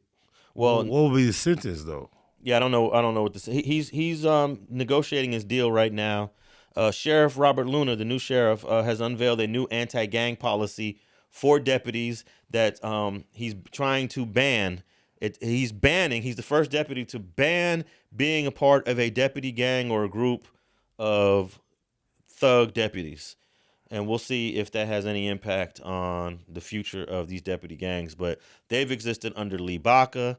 They've existed with Paul Tanaka, who was the Japanese dude who was an undersheriff. Paul Tanaka was actually a Viking, and he became the second in charge of the sheriff's department. So these deputy gangs go all the way to the tops of the ranks of the LA County Sheriff's Department. It just another indication of the corruption of politics on every large scale. It's not just the police. It's not every. There's no sacred, holy, pure industry where this shit does not permeate, bro. Hey, if you can see corruption within the Catholic Church, Yes, the biggest church on earth, the biggest religious entity on earth, they are amongst the most corrupt church organizations on earth. The Catholics. They be touching on kids and shit. Yeah, Not all of them. And they hide it. But it's very prominent. But if they allege to be a representation of the holy whatever, bro, just think there was corruption in heaven. There was a Lucifer. There was a third of the angels that were corrupted. So corruption is not just after heaven. Like before humanity, there was a concept of corruption that we are taught to believe. Yeah, definitely. The Lakewood group first came to light in the course of an investigation into possible members of a suspected deputy gang, the Industry Station Indians, who'd been fired after allegedly getting into a boozy brawl with some teenagers in the parking lot. I remember that, bro. I thought they had a brawl with some teenagers. I thought he had a brawl with some LAPDs or something. No, it was in a parking lot. And 4 deputies were fired in connection with the incident. I remember and that. According to the Times investigation and the latter oversight report, 2 admitted to having industry Indian tattoos. What year was this? It doesn't have the year on here. The fire deputies all appealed to the county civil service commission, and So you said it's fire versus police? Come again? It was fire versus police? Hell no, it's some teenagers. A squabble with some teenagers, right? Yeah, these are deputies that got into it with some just plain teenagers in the parking lot, and the deputy gang were the Industry Station Indians. So, that's deep. All right, let's move on to the last thing here I want to talk about before we wrap it up. We're going a little long here, but it's been 29 days. It's been 29 days since the Burbank Police Department has started their investigation. They started it. We ain't never touched on that. I'm just saying. I don't know if they started it. I'm just saying. I'm assuming because Burbank don't play, they started their investigation, and it's been 29 days. Okay. Since the day that thing happened, and I bring that up because an interesting phone call that J-Reed, who was the victim of that beating on December 26th, dropped. And that phone call just almost nullifies, contradicts, and exposes multiple lies that Wack100 told to Adam during that episode after the beating. Fire him, Alex. I know, no. Adam, get him out of there, Adam. I don't. Hey, Adam. He begged for that job for 2 hours. I listened to it. 2 hours and some seconds. Fire Crater Face. I know neither of you are surprised to find out that Holding 100 found itself being exposed as lying again. No, it just seems like every week, every month, the mountain of lies is just getting bigger and bigger and bigger. And I would assume that we're getting used to it and less surprised, right? And it just seems like at some point, when does the public take action? Me personally, I'm not. Fire that nigga, Adam. You try to put your business at jeopardy. Like, when do people start making... I have no faith because you guys did not react correctly when he lied on me, so y'all will believe anything. I know, but I'm not... Man, how old was I when he lied on you, bro? How old was I? Let's see. I'm 35, bro. Whatever year that was, it's almost not relevant. We're in 2025, and the amount of lies is just getting bigger and bigger and bigger. The dude lied on all 3 of us. Man, hold on. He's lied on all 3 of us. Anyone to The man said I used to be a Crip. Now, for any viewer out there in the YouTube metaverse, the metaverse, the viewers on iHeart, please chime in. Well, when have I ever been a Crip? The thing to this, if my lie that was said against me ever becomes irrelevant, I don't give a fuck how long ago it was. Man, how old was I? That's what I'm saying. I don't give a fuck. That's the moment the lie against you becomes irrelevant in my book. Okay, just when you figure out how old I was. I don't care how old you was. It don't have nothing to do with you. If I was in 7th grade, I don't bro, care who. I don't care who or how you feel about it, how old you I was. wasn't even aware of the lie. I don't give a fuck. That don't matter to me. I don't understand. I don't give a fuck. I don't even understand what y'all are debating. Because he's irrelevancy at this point The relevancy of what I stated. He said he got lied on when I was. I never said when. I never said when. I'm asking you when. I don't give the answer that. I don't care. It's not any day he lied on me. It's not yesterday, tomorrow, the next day. No. But it don't matter. Anytime you try to put something on me, I didn't put nothing on you. No, you said me and Alex. Because I didn't say you and Alex. Nothing. I said anybody that calls what I'm saying irrelevant. This is not good. When they get lied on, it's irrelevant to me, no matter who it is. This is not good podcasting, y'all. It ain't. This is terrible podcasting right now. It ain't. It don't matter who he lied on. Right. The topic is what are his lies today? He said when. Today. No. We talking about something different. He said all right, when. moving on. You said yeah. Today his lies. It doesn't matter who he lied on. All right. Right now, when he lied on me, it matters. Okay, but we know that already. And we talking about him lying. That's relevant to him lying. Well, we're talking about a mountain of lies that have to do with a violent attack against somebody that I'm almost certain the Burbank Police Department is investigating, and somebody is going to jail over. So we're talking about next level lies here. Right. This is a new arena now. 2025. A new ball game. This ain't about Alex works for the DA. F all of that. I'm not even here to talk about what he lied about me or Munchie or you. At this point, we talking about a dude that's probably still in the hospital. I don't know how true that is. I would love to know. I don't know how true it is, but it seems like the second guy took a serious beating. That's what we talking about. And we also, and this has gotten to the point where one of the IBM dudes decided to delete all his videos and photos off his Instagram I page. didn't realize that's the same nigga that was the fake nigga that supposed to be from East Coast too, back with the Yayo shit. Gloss? Yes. Now let me touch on this for a second, because when you delete your Instagram or any social media, the prosecutors look at that as a sign of guilt. And you cannot delete anything off of social media when the Burbank Police Department sends a warrant to Instagram and asks them for everything, because I got piles and piles of social media from clients that have hired me, and 90% of it is social media that they deleted or had their girlfriend delete after they were arrested, calling them from the county jail. Hey, I need you to delete this, delete that. It don't work, bro. Too late. Yeah, so this dude literally deleted all his Instagram because he already knows what's coming. You know, you would never wish that upon anyone or hope for that, but I also tend to agree that that's inevitable. What I witnessed on camera on the public platform, bro, I cannot imagine the law enforcement that we all become familiar with just living out here are not interested in that, investigating that, and pursuing that. I would be surprised to find out otherwise. Hey, I've witnessed a handful of packouts in my day, and I would say 90% of those dudes deserved it. But J-Reed and his partner there did not deserve that at all, period, point blank. And I think this phone call reveals that there was a little bit of pre-planning to this. Let's play a little bit of this phone call, which we believe was recorded by J-Reed. It's a conversation with J-Reed, Wack, and then Loose Cannon chimes in. Playing. I'm over here promoting everywhere. Niggas is at him like Wack. You telling him what we doing? This is just that. This is just that. I ain't never did this. You talk me into it. I don't want to fuck with shit that's unstable. Then you gonna send me a picture of an old nigga in a motherfucking hospital bed? Nigga, I'm on the street. You don't give a fuck about none of that. What that got to do with me, bro? Not my mic. The fuck that nigga laying in the hospital bed. You done signed the contract Sunday, like you said, nigga.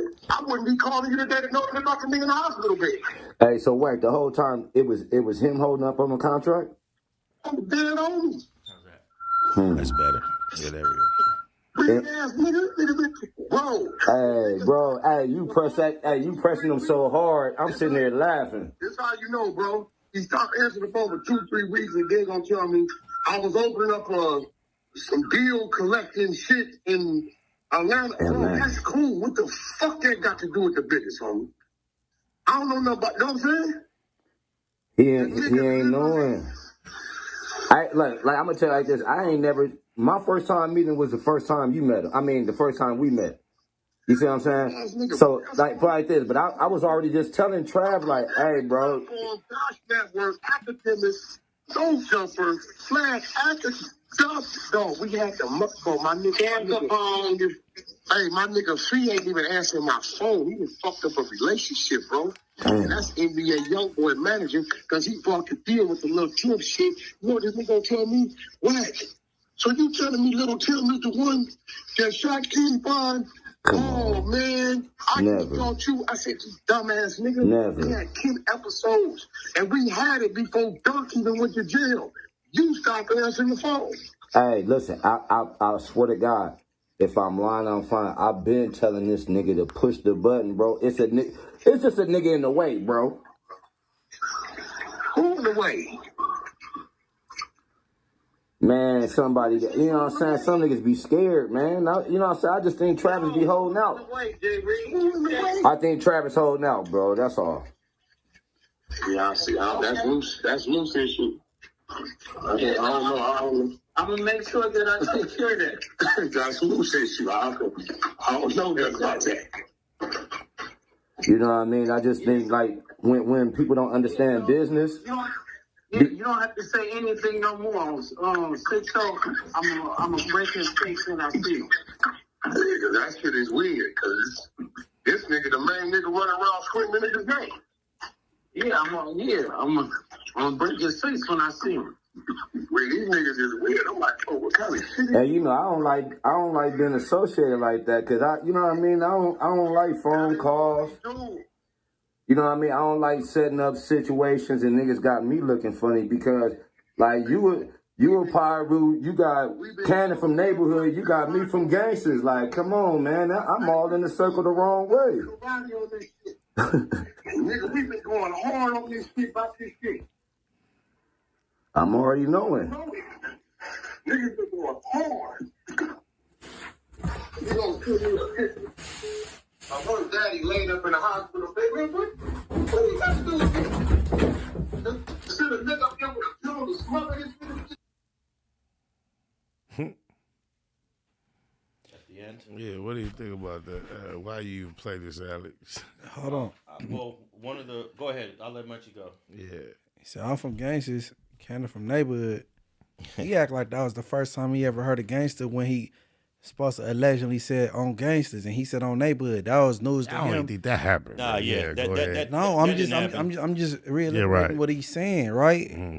Okay, he just said on the phone with both of you. I'm from Gangsters, he from Neighborhood. That's one. Well, the first part is you clearly know this guy. This is a conversation that happened before December 26th. And you're aware that he has interest in Dosh Network and your network making a union and doing some type of collaboration, and he is acknowledgeably involved. Man, this phone call. So you got Travis Ford saying that he told him that the meeting is canceled, don't go, and then but prior to that, there's these things on the phone. They talking about Luce Cannon talking about he gonna break his jaw. You seen Travis Ford say that, or you heard that's what they said? I heard it. Yeah. It's all about what you heard about what they said. Oh, they heard. Yeah. So is Wack on the phone with Travis Ford and I believe Ashley Cannon, and then they and he saying like I told him not to go. Like, you know what I'm saying? They said Hold on 100 claim he told Travis Ford not to pull up, and he was surprised to even see this dude named J-Reed there. He had no idea who he was. He was oblivious to his existence, never communicated with him, even though he got on the phone and said he was aware that J-Reed set up a lick for Rick Rock for 40 of them. This news is everywhere with this story. It's him. I'm going up there anyway, right? I don't know this dude. All I know is Travis Ford and Mozzie, owner number 2. That's it. I don't know this dude. J-Reed. Yeah, I don't know this dude, right? I'm tired of motherfuckers because I walk in the goddamn studio and they say head nod and I head nod. Now we know each other. The lick with that is whacked out because now I heard Rick Rock on the line with Wack again. After that. Right. So evidently, I don't even, that's extra. I don't know if that's content with them or whatever.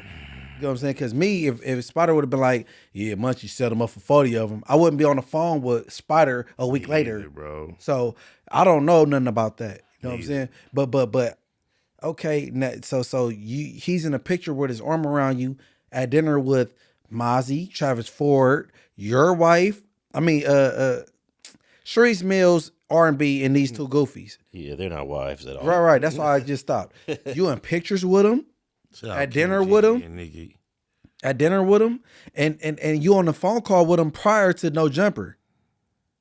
So that checks out why he's on video so comfortable, and he, you know what I'm saying, he just relax, and then he get took off on. Yeah, holding on 100. He steps back in that conversation. Said, if you decide the contracts like you're supposed to. Also contradicting the statement he told Adam and everybody that, oh, me and Doc signed the contract 6 weeks ago. Here it was, the day of the event of J-Reed getting victimized, or the day before.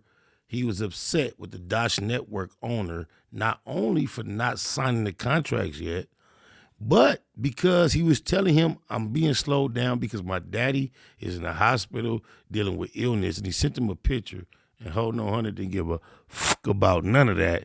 And he was upset, frustrated about the fact that the contract that he claimed had been signed for 6 weeks had yet to be signed. Well, wait, we don't know the date of this phone call that we just listened to. No, it's before the alleged assault. Yeah, but it could have been before was 6 weeks signed. before. He could have signed the contracts after this phone call was made. So you believe this phone call is potentially 6 weeks before this? It's possible because apparently there is a contract signed. There is a date on that contract. I believe the date is late November.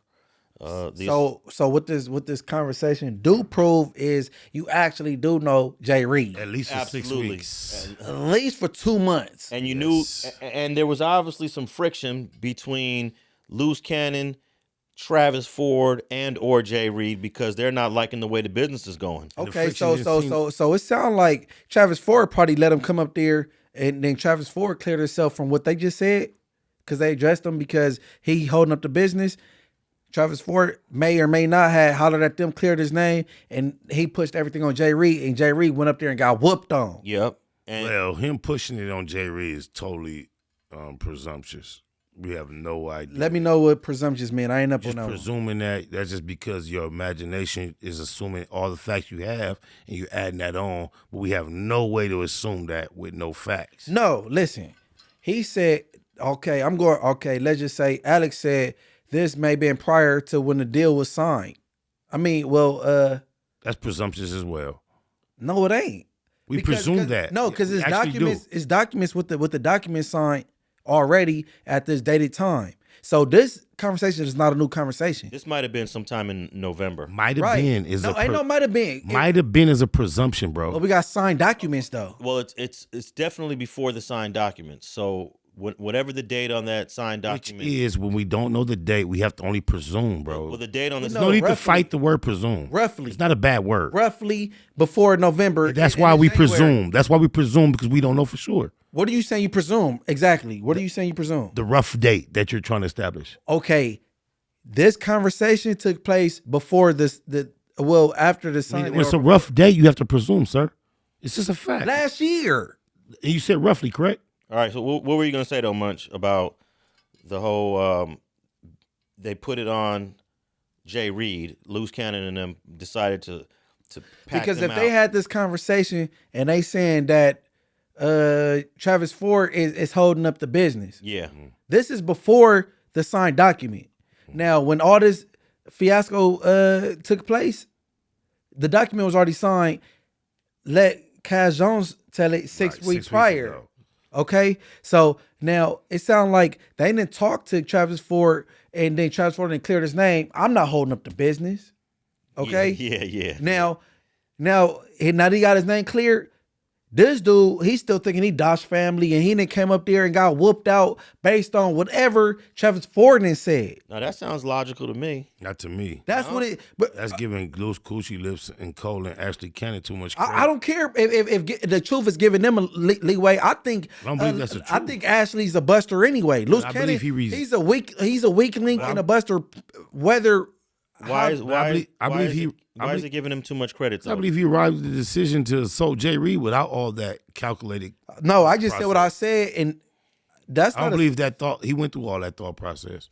Who went through? Loose Coochie Lips and Ashley Cannon. Loose Coochie Lips and Ashley Cannon is the same person. Yeah, actually, no, loose coochie lips and colon. That's what I be trying to say. Loose coochie lips and colon. Ashley Cannon, my bad. But there was some friction that caused Loose Cannon to fire on JReed unexpectedly that might be rooted in that phone call. It seemed like that meeting was deliberately canceled. But it seems like JReed was set up. And he got lined up. Yeah. He got lined up. The connection between the dissatisfaction is JReed and Travis. Here's what we do know. I believe that. That Loose Cannon, Termaine Williams, the fake Loose Cannon firing on JReed has absolutely nothing to do with on gangsters, on neighborhood. That's what I think. It has nothing to do with that. Why is that a reason for Loose to sucker punch him and beat the dog shit out of him? Where it went to was on gangster, on neighborhood. That fuck you and fuck me. At that point in time, everybody understands what this like. Stop the sucker punch shit, nigga. You's a gangster Crip, and you speaking in that lingo to somebody you know is a hoodster Crip. Your level of readiness is there. Because before November, we already knew this person was from gangster, he's from neighborhood, and they got a relationship. And Wack acting like he was oblivious to the fact that this dude was from gangster. And they on the phone saying, we got a problem with this dude because you from Piru, you from Hoosters, and I'm from. That was all the understanding and accepted. Yeah, it was acknowledged. So I'm gonna tell you where Wack messed up by integrating the gang thing into the conflict, because Gascon is not the DA of LA County no more. That means that gang enhancements are back in effect under new DA Hockman. Dumbass. So this dude just basically admitted that this assault, this crime, this assault was done for the gang. It was gang related. Gang motivated, gang related. He just added another level of prosecution to this assault. I promise you, I pointed that out on the day one when he first mentioned it on the black box on my mama. Yeah, he's all bad, y'all. Hey, well, what I said made perfect sense, bro, based on what they laid out, not what I think. And I woke up thinking, just listening to JReed and these two weirdos conversation, based on what I heard, the conversation with Travis Ford in the Wack100, and then his lie, just integrating all three. That's what I came up with. If you go back to the No Jumper Adam and Wack episode where they talked about this, right? I think you can count about 8 lies that this guy told. Easy. One right off the bat is, I don't know this dude. I don't know who that guy is. Second one is, oh, you told me, Adam, that there were some guys lurking in the back, like he was unaware. Heads, I say, bro, whoever that is, get him out of here. When you leave, bro, I don't let nobody in this building. If you're here and it's cool, then it's cool. I respect your building. I'm not bigger than this program. Donnie will tell you, as soon as they walked in, I didn't even get a chance to see. I said, yo, whoever that is, tell them wait outside, bro. I don't know if it's some loose people or what. So when you called and said there's 2 people in the back, in the front, really, or whatever they was at, you know my people. My people, when I get here, they're here. If you ain't here when I get here, I ain't fucking with you. So I don't send my people out because they gonna go out and I know whoever it is they with me. He knew all along who was back there and when they got there, because there were some communications about what time they would get there. These dudes are so familiar with JReed and his partner that they thought they'd get away with all this. And Flammy, Wack, Loose Coochie never thought that these dudes would even take it that far to the law, anything, because they thought they knew them that well, bro. Okay, and then the 35th lie, he the only JReed I know is from Inglewood family, Ice Burgundy brother. There is no J. I'll chalk that up as a mistake. There is a JReed from what? From NHP, right? Okay, not from Inglewood family. Correct. But this is a blood that think he know what he's talking about. Yeah. He said it with confidence that the only JReed I know is JReed from Inglewood family. Also said, Ice Burgundy brother, right? Only 11 May he know is 11 May neighborhood East Coast. But that's an easy mistake though, bro. We already touched on that. No, the 11 easy mistake. Yeah, because when you think of East Coast, I don't know where you come from now. No, East Coast. Everybody look at East Coast like neighborhoods. Yeah, Y'all but part of the neighborhood car, 11 period. are blocks, right? They block Crips. 11 Aces blocks. But that's what we're talking He's about. a weirdo. He ain't gonna know that. when Okay, we talking about a But to weirdo. the general public, everybody not weirdos, so everybody don't think that, bro. But I'm saying, I've seen you do commentary on this. yeah, already. but the East Coast is the part of the neighborhood car. it just shows his lack I of. can't believe you saying this, bro. That's crazy. No, he just sounded so confident Yeah, it just- in what he's saying. That's how he sounded so stupid and goofy. But it reveals. I'm not gonna just say he's a liar on that. It reveals his lack of understanding. Well, he reacted to this outside of this already. And No, but no, I'm saying to the general public, they all gonna think East Coast is neighborhood, No, period. they not. How many other niggas have you heard make that mistake? They call 11X neighborhoods and selectively separate them and say the only people I ever heard from 11A is 11A neighbor East Coasters. I fuck with a gang of them. When you go to the, That's unheard of. We never heard nobody say that. when you go to the He's goofy all by himself. if you go on to the that. county or the penitentiary, the East Coast is part of the neighborhood car. Now I'm gonna have to say Nah, we neighborhood block. Some people don't remember that 11/8 are blocks. Not only the goofies that claim Hey, bro, to you be, go to jail. the- East only the Coast is goofies moving to that neighborhoods. only the goofies that claim to be banged out since the 90s and walked 9 yards don't know that. My thing is, he thought he was so confident, so if- sure. He That's the said- same and then- point, and bro. then- I don't know and what then- you're saying. and then he said that's his second home. If you bragging about your prison experience, That's my point. there's no way you should not know that 11. I know everybody are under the blocked. face of the sun don't know that, but Yeah. anybody is claimed to be an expert, and then when he makes a statement, say, "Oh, y'all fucked with a gang of them, they put in the much work," and then he misclassifies them, it's like a wah wah wah. Now you got to know the 11/8 are blocks, and they have had a vicious war with the Athens Parks for the last 30 years, and that's a conflict that He don't know nothing about the NWA and nothing, and he a pyro. He just off base. Hey, wait. He I was off deck. I was in the middle of just saying My that bad, Alex. that conflict is one of the few conflicts nobody tries to intervene with. You know, we talk about all these different conflicts that are happening.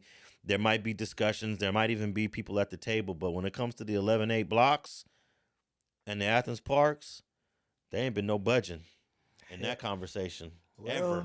God bless America. God bless all blacks. But that will change. That will change. God bless all blacks. That man. will change. You maintain that energy, also, and I commend you on that. Because I didn't say never on a couple things. You say never say never. Can't. Hey, they said that the East Coasters and the Florences would never, ever. Thank you. Over the $3 million worth of yayo. I said they did it. afterwards. I said I never thought I would see it. I didn't never speak on it. But prior. but the main point is this dude has a lack of knowledge when it comes to Gang a intelligence. lot of the gang On our side of this history. freeway, definitely. But here's here's another lie. Adam asked him, "Why was somebody already filming?" Oh, I don't know who's filming. I don't know nothing about no filming.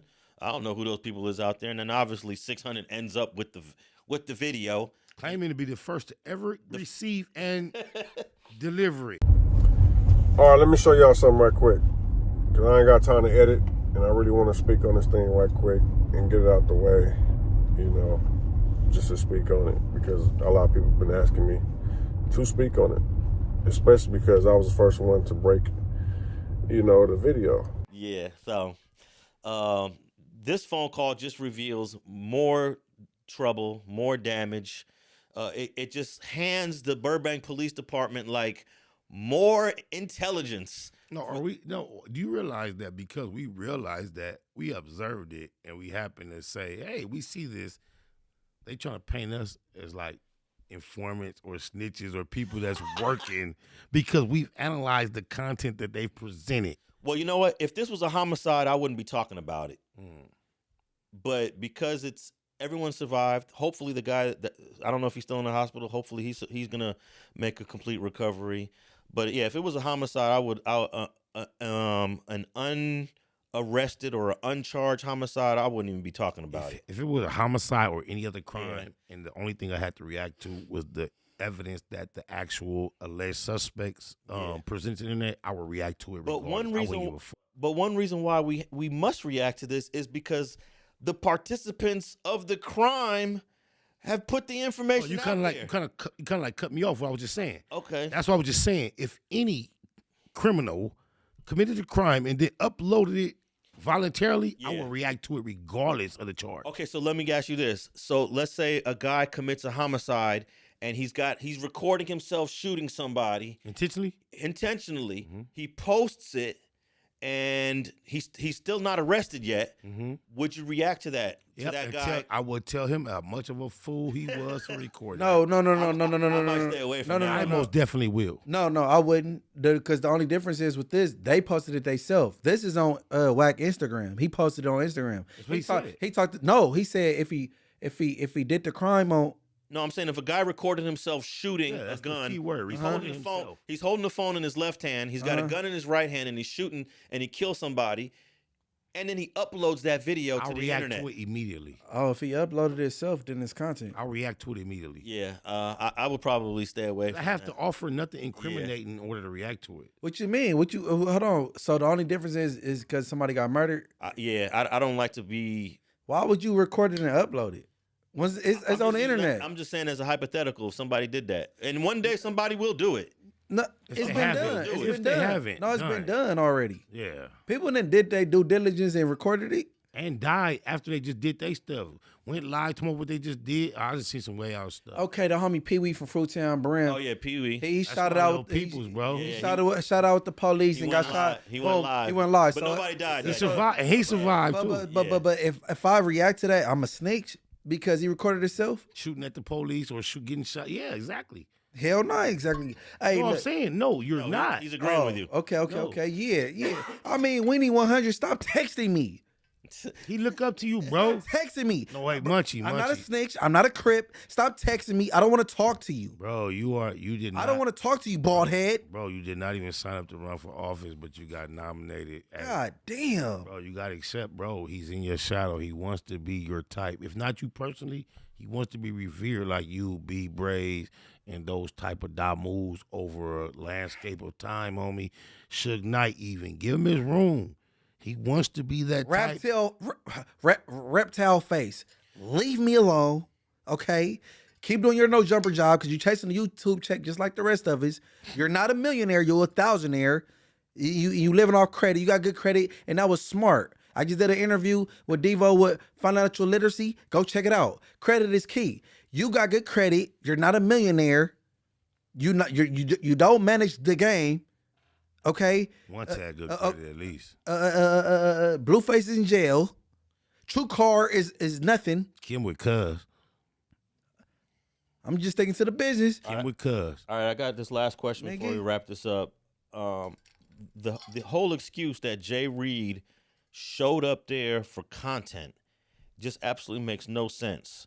And that was one of his explanations. He came up here for content. Even Adam was like, what do you mean content? How is he going to be coming up there for content? He didn't have a video camera or anything. Oh, no. That ain't what that mean. That don't know what that means. That means you can either be on the or you could become content.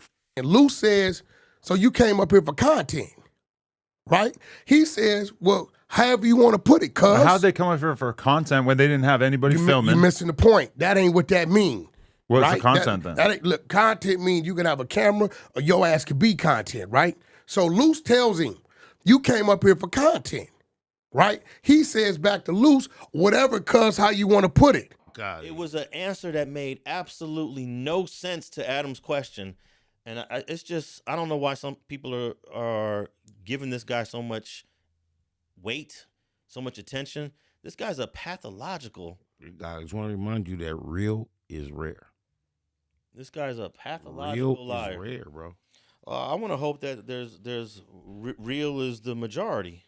You're gonna be hoping. You know what? That might be a great. I think on the internet the real is rare. No, in reality, the real is always been rare, bro. Yeah. Well, let's say it's half and half because the only reason that diamonds and pearls and things of that nature are valuable is because they're rare. Well, according to this, the prison yards, the SNY and integrated yards is now slightly the majority, like 55%. Exactly. That's why they can say they don't fall in those categories are the real. They're rare. Only about 40%, a little over 40% of the inmate population is walking the main line. Real is rare. So yeah. Well, I don't know. I wouldn't say 40% is rare. It's just less than the majority. Real is a rarity these days. Yeah. All right, man. Let's wrap this up. We went a little long on this, but shoot, we had a lot of topics. We had a lot of unnecessary, Politicking a lot of unnecessary debating on this episode. Y'all gotta relax sometimes. Man. Some say we need more of that. No, Spider be tripping, bro. Yeah. It's all Spider fault. We gonna blame it all on Spider. Y'all saw it yourself. Y'all heard Munchie assessment. Y'all heard Alex's assessment. Spider fault. Yeah, I'll take that. Yeah. All right, I'm gonna have all the links to the articles, the topics that we talked about in the show notes below. We're on all social media platforms: Spotify, iHeart, YouTube, podcast. And thanks for tapping in on another episode of Straight Politicking.